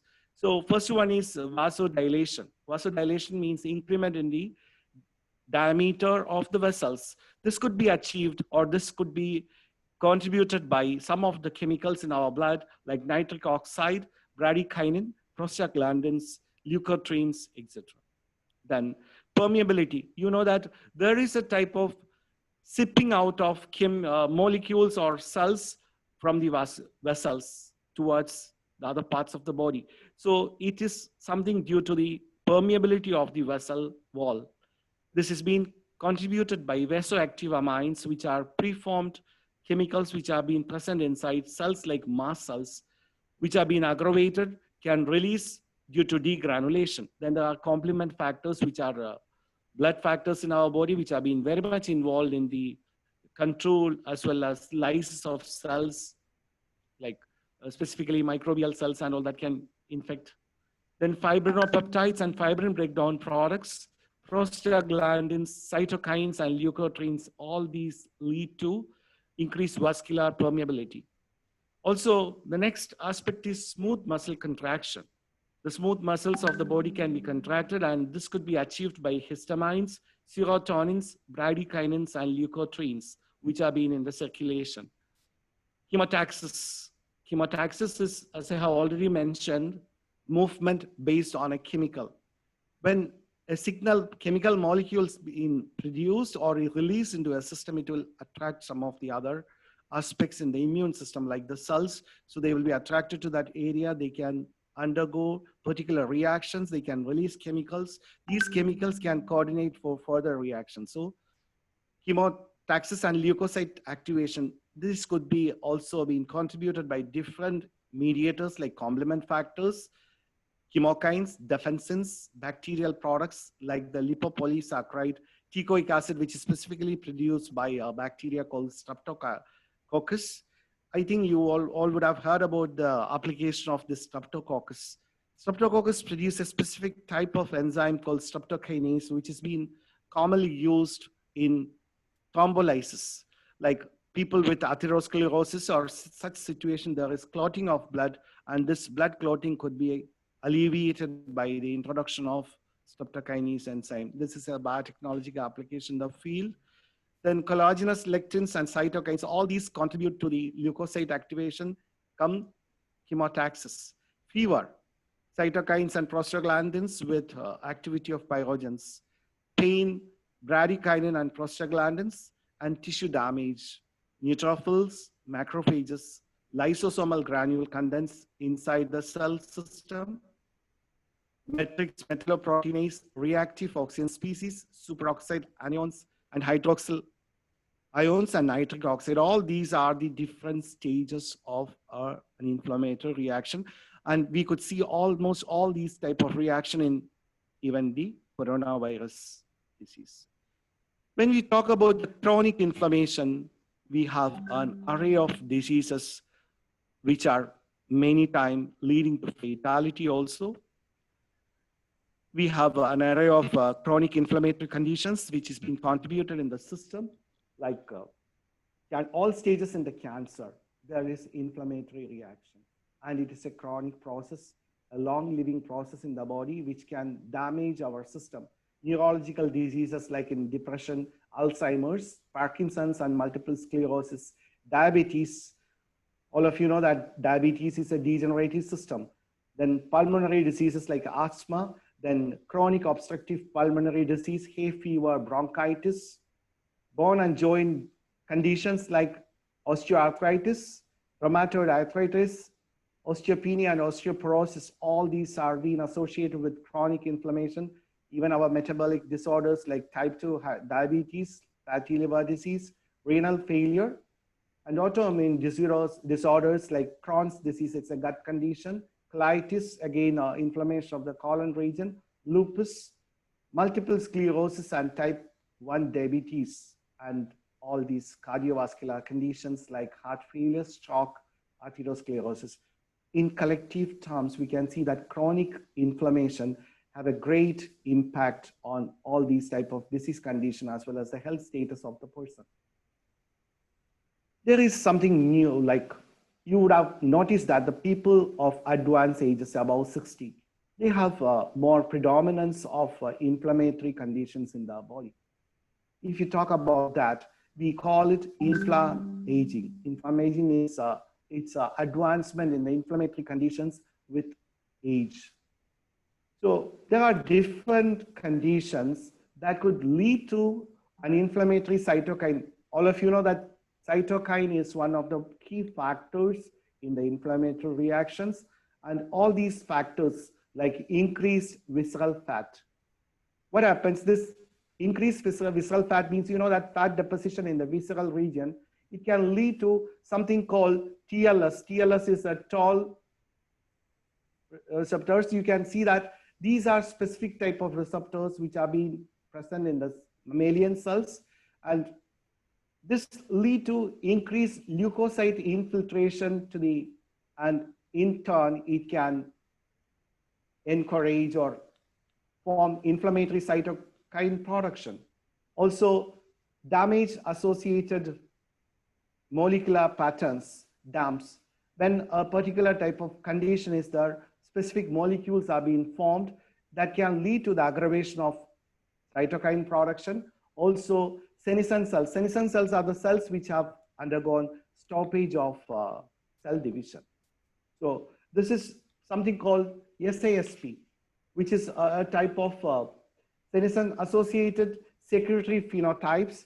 Specific chemicals are involved here that also enhances the inflammatory cytokine production. Then chronic viral infections, incomplete resolution of structures or the pathogens from the body, all this can lead to inflammatory cytokine production. Next one is leakage in our gut region. Many types, you would have heard about consumption of maida or white flour, which contains gluten. It can lead to such type of leakage by making specific reaction in the peritoneal layer, so that the contents of the stomach liquid can be disseminated, or it can be infiltrated into the other parts of the body from the coelom of the stomach. So about virus, I think many of they have already been involved and explained about COVID reason, the specific etiological agent SARS-CoV-2, which was originated in the Wuhan market in previously, maybe before December itself. So basically it's a structure, it's a circular virus, RNA virus, which is an enveloped virus, which has specific structures called peplomers. Peplomers are generally termed like spikes. They give a type of corona which is seen in the rising sun. So something like a radiation. So that's why the virus has got the name coronavirus, because of the crown-like appearance. There are specifically 4 types of proteins: the spike protein, the envelope, membrane protein, and the nuclear protein. In any virus attachment to the system, when you talk about the replication of a virus in the human body or in the living system, most of the animal viruses, they first get attached to the cell system. This is something called adsorption and attachment. But in some cases, the virus is being engulfed by the macrophage or the phagocytic cell, which is collectively termed by a process called viropexis, engulfment of the virus by the cell. But in this virus, it has been seen that coronavirus, SARS-CoV-2, it's specifically attached to ACE receptors on the surface of cells in the kidney, in the lungs, in the intestinal region, etc. It just attached to that. Then the virus is being fusing its membrane with the mammalian cell. Later, the capsid and the internal structure is being released inside with further activities taking place. We have a primary transcription, translation, and secondary transcription and translation that leads to the formation of the assemblage of the viral constituents. Later, it will be released by exocytosis, by fusing with the membrane of the cell. So this is the way the virus comes outside the cell. So when we talk about the lungs, I know that most of you have studied that lung is the third heaviest organ in our body. Its vital capacity, or the capacity to hold the air, is 6 liters, and its height must be 24 centimeter with almost 1.1 kilogram weight. With all of you know that it has an internal surface area which has been contributed by specific air bubble-like structures called alveoli. The side image shows that alveoli, they are like bubbles which are being very much involved in the transmission of carbon dioxide and oxygen exchange reactions. See here, once the virus gets attached to the lung system, epithelium, it enters into the cell. It can cause disastrous situation based on the immune status of the person. The left image, it is an image showing that how inflammation is being affecting that particular region of the lungs and how it is being, to what grade it is damaged. It has been shown here. Now, what are the common features in a critically ill COVID-19 person or a patient?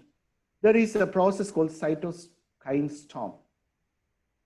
I think the previous speaker also have given a hint about cytokine storm. Cytokine storm is a process by which when the immune system is aggravated, when it comes in contact with specific microbes or pathogens or specific chemicals, it can lead to aggravation, leading to the release of cytokines, which can end up in excessive inflammation. So this is one of the stages. It's a common situation which has been associated with a critical COVID patient. Then there is much lower level of lymphocytes, a specific type of WBCs, lymphocytes, which are very much important in our immune system, especially the natural killer cells in the peripheral blood is very much reduced, which are very important in controlling spread of infection. So the immunity has been coming down. Then there is extremely high inflammatory parameters like the C-reactive proteins, which are being mainly released by the liver system. Then pro-inflammatory cytokines like the interleukin-6, human necrosis factor alpha, interleukin-8, etc.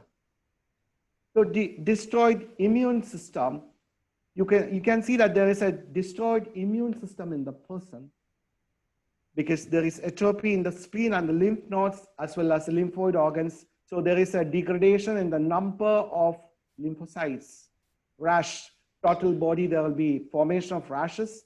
Non-purulent conjunctivitis means, purulent means presence of pus, but non-purulent conjunctivitis is seen in the eye of the people. Conjunctivitis means the eye infection. Mucocutaneous inflammation, especially in the oral region as well as the hand and the feet. Then shock. Then myocardial dysfunction, pericarditis. The heart will be affected with valvulitis, inflammation of the valves of the heart, as well as abnormalities with echo findings showing that an elevated troponin. Troponin is a specific protein, which is, it is a reflex or it's a reflection of the status of a person's heart's health. So when its titer is above 0.4, we can say that the person has a issue related to the heart. So in usual cases, the titer goes above 0.4 in troponin values. Elevated markers of inflammation such as the erythrocytic sedimentation rate. You can see that the sedimentation rate of the RBCs will be very faster. It gets very fast deposited because of the issues related to complex formation, then C-reactive protein and calcitonin. A major percentage of the immune cells in the can be seen like monocytes and macrophages with minimal lymphocyte infiltration to the area. There is a vasculitis mimicry or mimicking of the inflammatory issues in the vasculitis region or the vascular region. Hypercoagulability means increase in the coagulation of blood with multi-organ damage. Recently, there is a specific condition related to COVID seen in children, especially below the age of 12 to 10. They have seen that this is collectively previously called as pediatric inflammatory multisystemic syndrome or PIMS, later renamed as multisystem inflammatory syndrome in children, MISC. This showed a collection of conditions, or it's a syndrome where it's a combination of different conditions like Kawasaki-like disease, Kawasaki disease shock syndrome, toxic shock syndrome, myocarditis, and macrophage activation syndrome. All these were the prima mirror image of this condition. Kawasaki is also an inflammatory chronic condition seen in individuals. Toxic shock syndrome is mainly caused by infection with bacteria like Staphylococcus because of the toxin produced by the bacteria. Macrophage activation syndrome is a side effect of some of the reactions in the immune system. Yeah, these are the typical conditions seen in MSIC in the children with this viral strategy. They could see that there is general rash all over the body, inflammation in the fingers and limbs. So it's nothing but the virus has triggered the immune system that lead to an overreaction and widespread inflammation throughout the body. Multi-system issues, skin, nervous system, GI tract, musculoskeletal system, kidney, lungs, eyes, as well as blood reactions could be seen involvement with this particular condition. Even though intravenous gamma globulin is very effective to an extent in adults, 30% of the children didn't respond to this strategy with gamma globulin introduction. This is the kinetics of Kawasaki disease in the children, and it has been very much aggravated by the entry of coronavirus into the system of the children.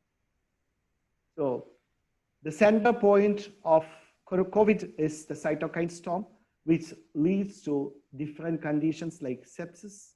Sepsis means multiplication of the particular pathogen in the system, hypoxemia, less oxygen in the blood, systemic inflammatory conditions. Viremia means predominance of virus in the blood. There is stress and it can disseminate to different systems, leading to multiple system failure, lead to disease condition. In a recent study, it is found that 76% of the patients with COVID condition had low T cell count. And also it was found that severity of the disease is directly proportional to inflammatory conditions. And also, when a person is being severe, he is being transferred to the ICU. They have seen that the people who are severely affected, there is a degradation in the T cell count compared to non-ICU cases. And most of the patients, about 60, showed a depletion in the T cell, which has been explanatory about more case of fatality in people above 60 years.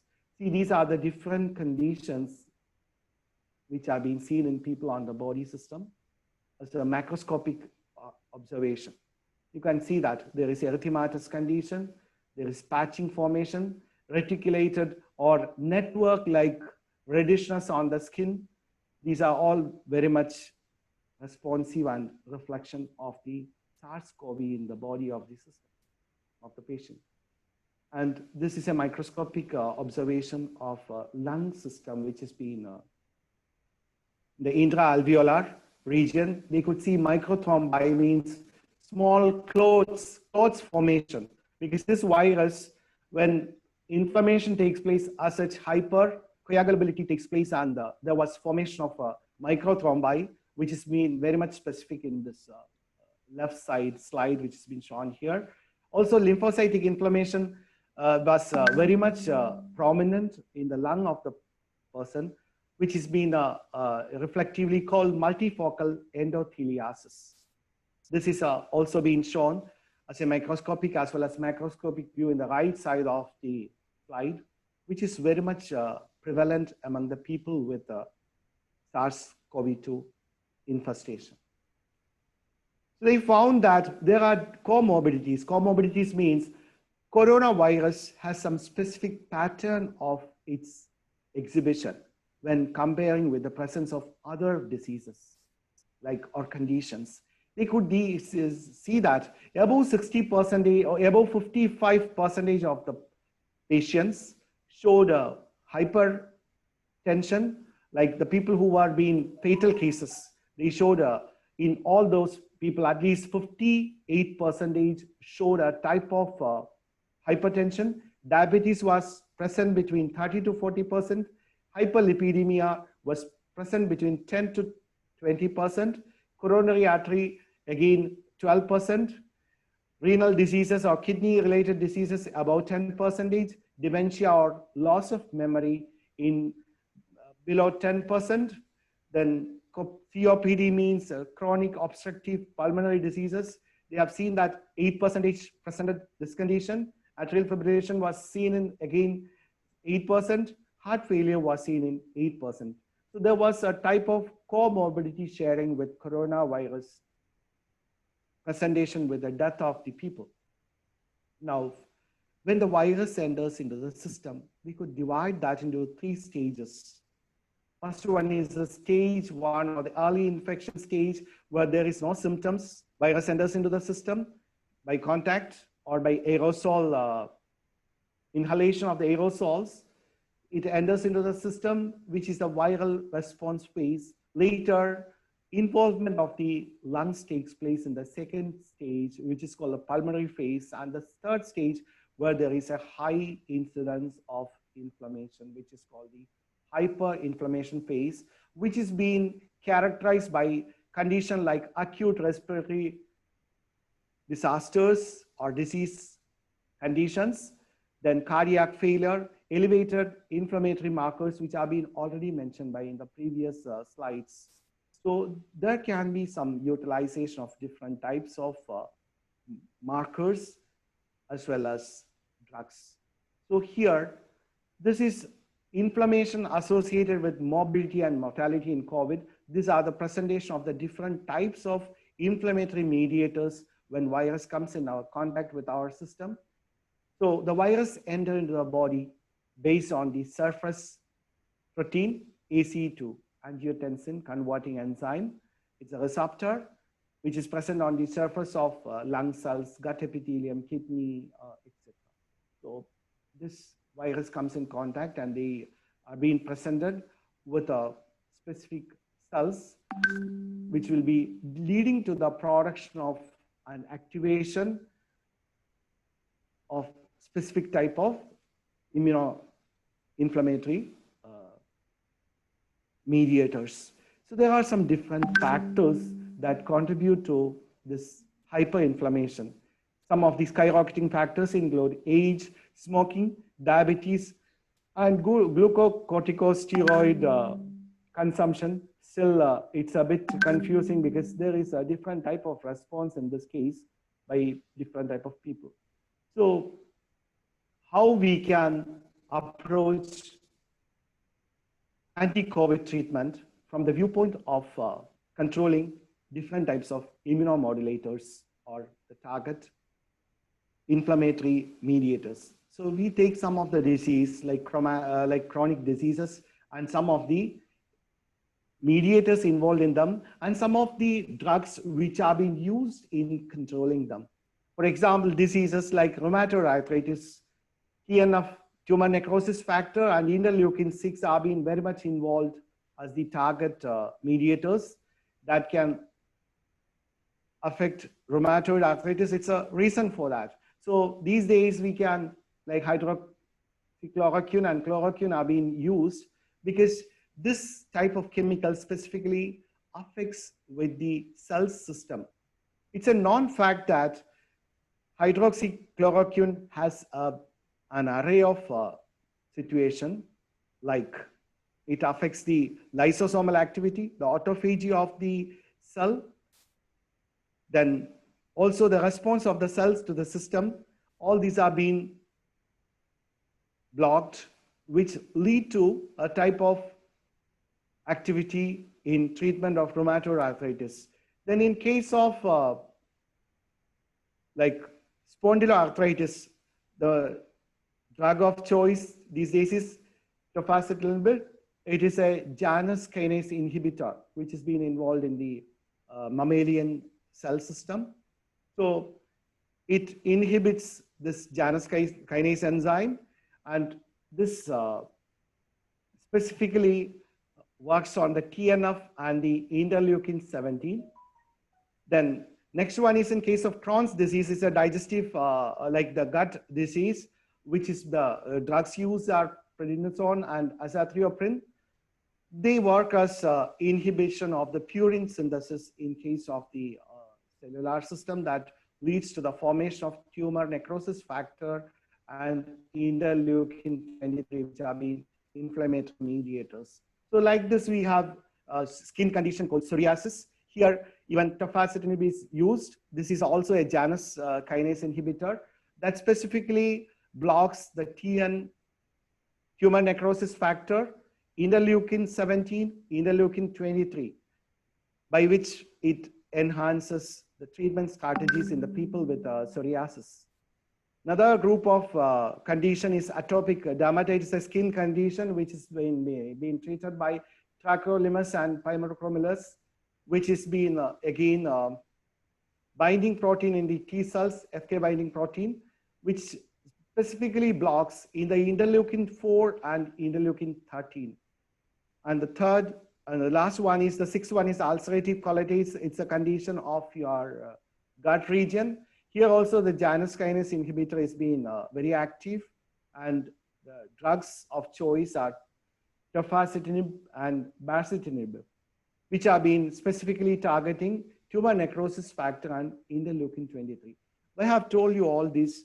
These drugs can be having futuristic aspects in the treatment of coronavirus, because these drugs can be very much effective in targeting these and inflammatory mediators. Vice versa, they can affect COVID in a positive manner. And there are also an array of drugs in the pipeline which are being showed here: adalimumab, dupilumab, infliximab, ustekinumab. They are also very much effective in collectively or in combination or as a synergistic effect. Individually or in synergism, they can affect the anti-inflammatory mechanism, so that they can be used in the treatment strategy from the viewpoint of future researchers. When we talk about inflammation as an anti-COVID strategy, we can go for a combo mechanism by which the anti-inflammatory agents combining with the antiviral agents. So it's nothing but an antiviral immunomodulator combo can be a potential strategy for this aspect. Recently, they found that dexamethasone, it is very much useful in the inflammation, massive inflammation, by dampening the immune response and reducing the cytokine storm. Also, monoclonal antibodies, as the previous speaker told, that it's very expensive, and also it has in the stage of research, still it's going on, but still we can go for a combinatorial effect which may make wonders. So there are some ongoing drug trials which has been under the pipeline by the world under the auspices of the World Health Organization, multi-arm remdesivir, lopinavir, ritonavir, hydroxychloroquine, interferon beta. Interferon is a specific antiviral agent which is being produced in our system by the cells. So these are different pipelines, hydroxyquinone, azithromycin combo. They found that the viral load is extensively reduced, but still the issues of the side effects are being highlighted. But still, for the case of immediate fatality curtailing, we can think about all those things. Also, Switzerland-based Roche has been working with remdesivir actimestra combo, which has been again an antiviral, anti-inflammatory combo. Now, coming to the natural lifestyle, I have already mentioned that how important is our gut, because many times the reflection of a person's health is gut, because all these studies, researchers prove that the microorganisms plus your gut is the second brain of the body. So by controlling your gut flora, gut parameters, one can go for enhancing the immunity. For example, prominent spices like ginger, turmeric, cinnamon, there are even recent research papers coming outside, even though it was being criticized by many of the scientists previously, but now they started appreciating that the anti-inflammatory strategy is one of the most prominent strategy in controlling COVID or interfering with the COVID. So by enhancing your lifestyle, your food habits, your gut flora, because gut flora is very much involved in the leaky gut situation, which is a very contributing condition in COVID fatality. Some of the agents like oily fish, because it contains omega-3 fatty acids, they have very effective in inflammation reduction, as well as LDL or the bad cholesterol in our body. Then chia and flax seeds, they are found to enhance microorganisms like lactobacillus, propionobacterium, and another different groups of bacteria which have been involved in the production of serotonins, as well as pleasure molecules like dopamines in our body, because our mood is very much related to the type of microorganisms in our body.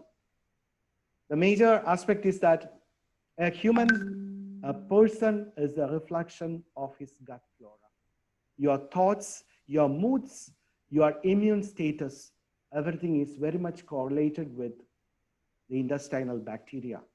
So whatever mechanism by which you can enhance, this is a type of holistic approachment to food strategy. Like mind your gut, you are the product of your gut bacteria. As Hippocrates told once, everything begins in one's gut. So by enhancing the gut microflora, a person's immune system can be very much enhanced. Reduce refined white flour, rice and pasta, because many times they can lead to aggravation of the endothelial system as well as the gut peritoneum, leading to leaky gut. Gluten is a very prominent factor which is leading to leaky gut, even alcohol for that case. Thank you very much.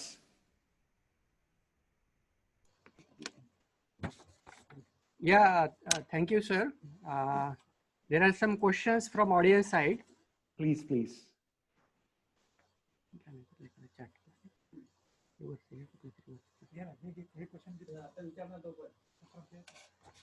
There is one again one question that Flavifir, the drug which is marketed by Glenmark, whether it will affect on child patients, sir? About the, you are telling about the infants and the children? Yeah. Actually, they are found to have some implication, like, they have reported some type of side effects in the children system, specifically in the intestinal aspects. They are showing some issues as per reports. Yeah. Hello. Ha. Can you? Yeah, please tell. Okay, thank you, sir. Any more questions? Yeah. I wish to add one more thing. Yes, Some sir. of the plants in our Indian medicinal system, for example, Tinospora corifolia. It's a plant with very prominent anti-inflammatory activity, which has been used in many of the preparations of Ayurvedic medicine. Okay. It has anti-inflammatory as well as anti-febrile, like, fever, antipyretic. Yeah. So that is a very prominent field to research with. Okay, please, madam, I have seen the principal has been about to ask a question, please. Okay, can you share the details, sir, with us, please? Yes. Please. Hello. Yeah, please tell me, Yeah, can you share the details, sir, please? about the research related to medicinal plants. Yeah. Yes. Yeah. See, this actually the principal's mic is it has been not active. That's why I am not able to hear what she's asking. Can you unmute her so that I can answer to her question? Whom, sir? To whom, sir, please? Pardon. Dr. C.S. Patil. She has raised her hand for a question, I think. Hello. Yes, please tell me, please. Good afternoon, sir. Good afternoon. Very nice presentation. The slides were so lucid and self-explanatory. Thank you. See, sir, my question is to the Michael Linnell madam, and that was, I want to know about why this virus is abbreviated as COV2, like SARS, MERS, SARS1 COVID, and SARS-CoV-2. Is it only the sequential upgradation, or is there any specific reason? This is my one basic question. Another question is to you now, and I also want to know the answers of the first question from you. And second question is, in one of your slide, it is mentioned that the immunity is directly proportional to the T cells. Yes. Can we increase the number of T cells by making some dietary changes ourselves, or is there any medicinal treatment is there successfully going on? Actually, two questions. The first question is COVID-2. COVID, Yeah.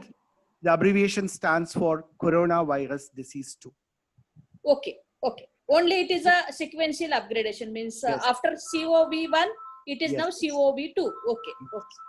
And the second question is T lymphocyte. Yes, you can enhance T lymphocytes in our system by dietary aspects, especially when you talk about, for example, we have something like in our Indian traditional system, we heard about Dashamula Arishta.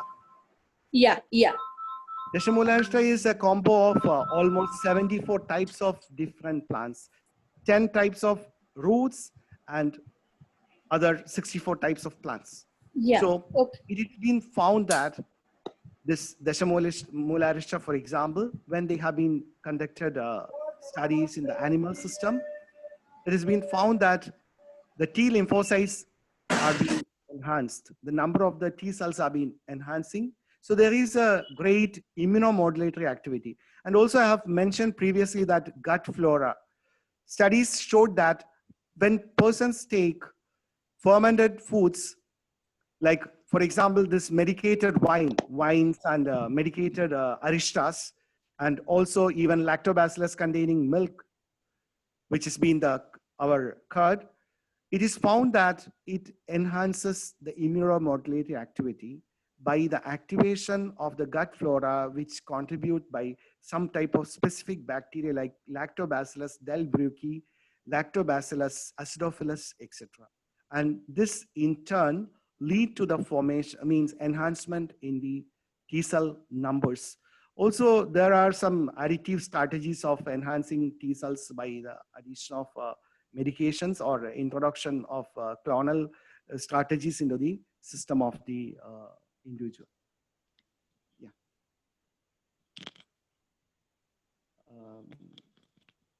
I think again, madam, you are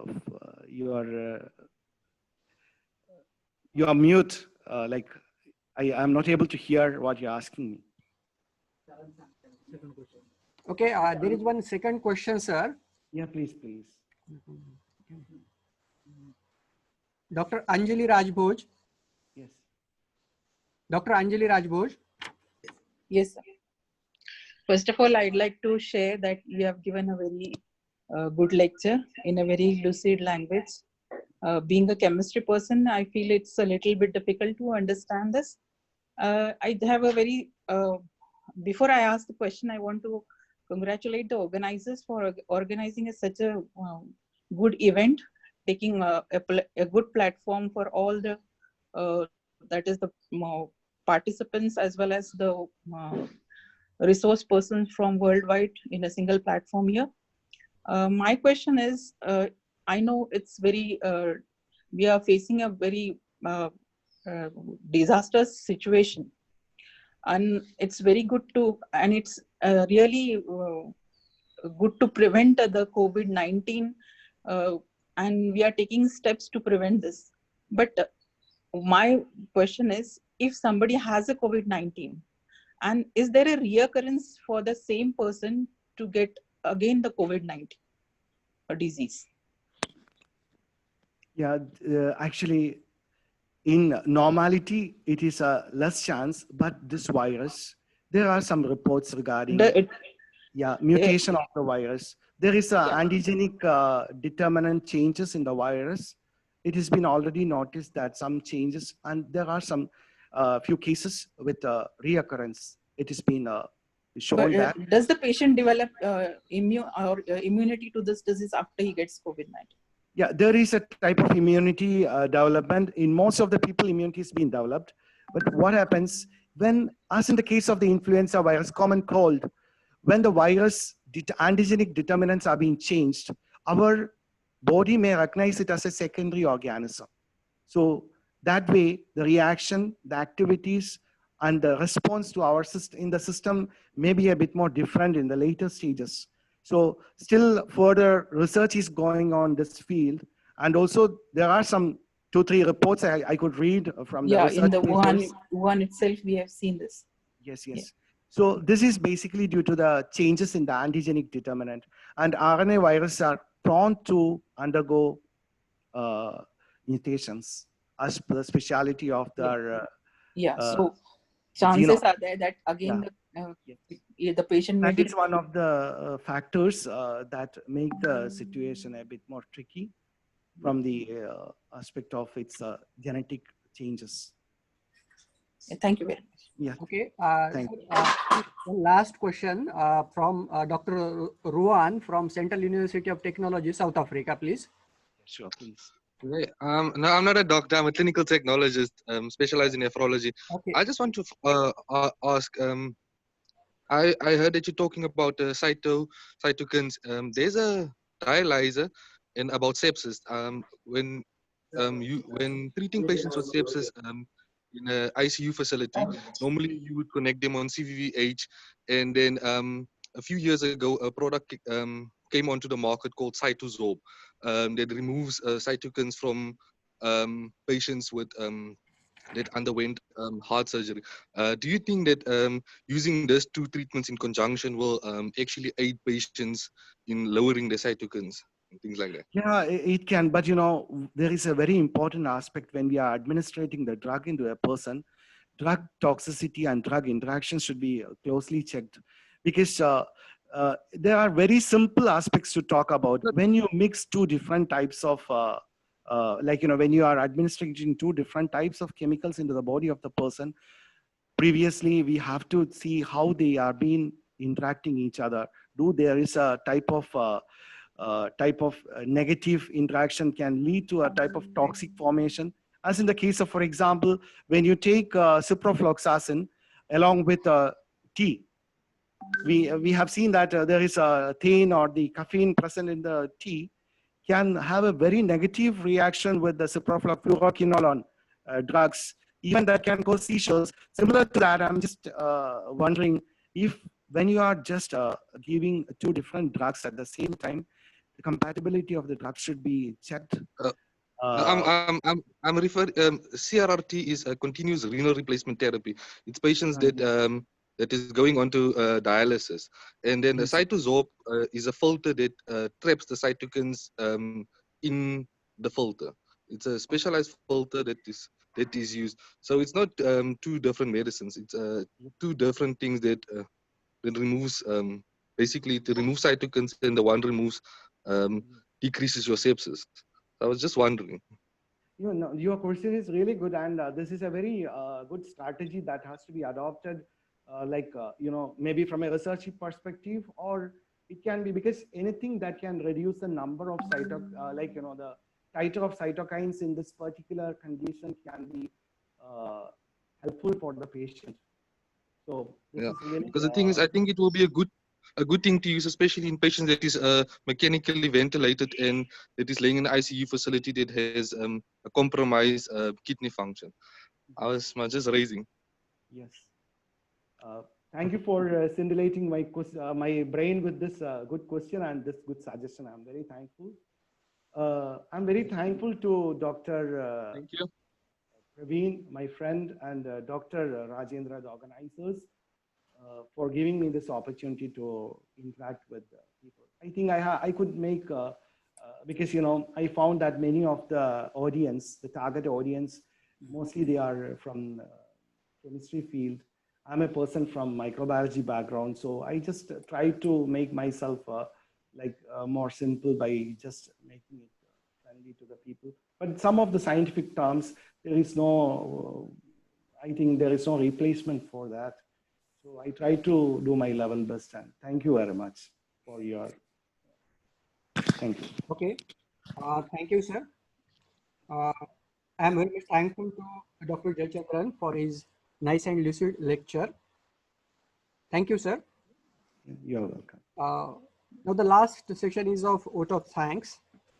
On behalf of the organizing committee, I express sincere thanks and gratitude to our Honorable Secretary of Marathwada Shikshan Prasarak Mandal, Sri Satishji Chauhan, also the Honorable President of Marathwada Shikshan Prasarak Mandal, Aurangabad, Sri Prakashji Solanke. I also thank to Honorable Principal Dr. Shivaji Rao Thore for promoting us to organize the event.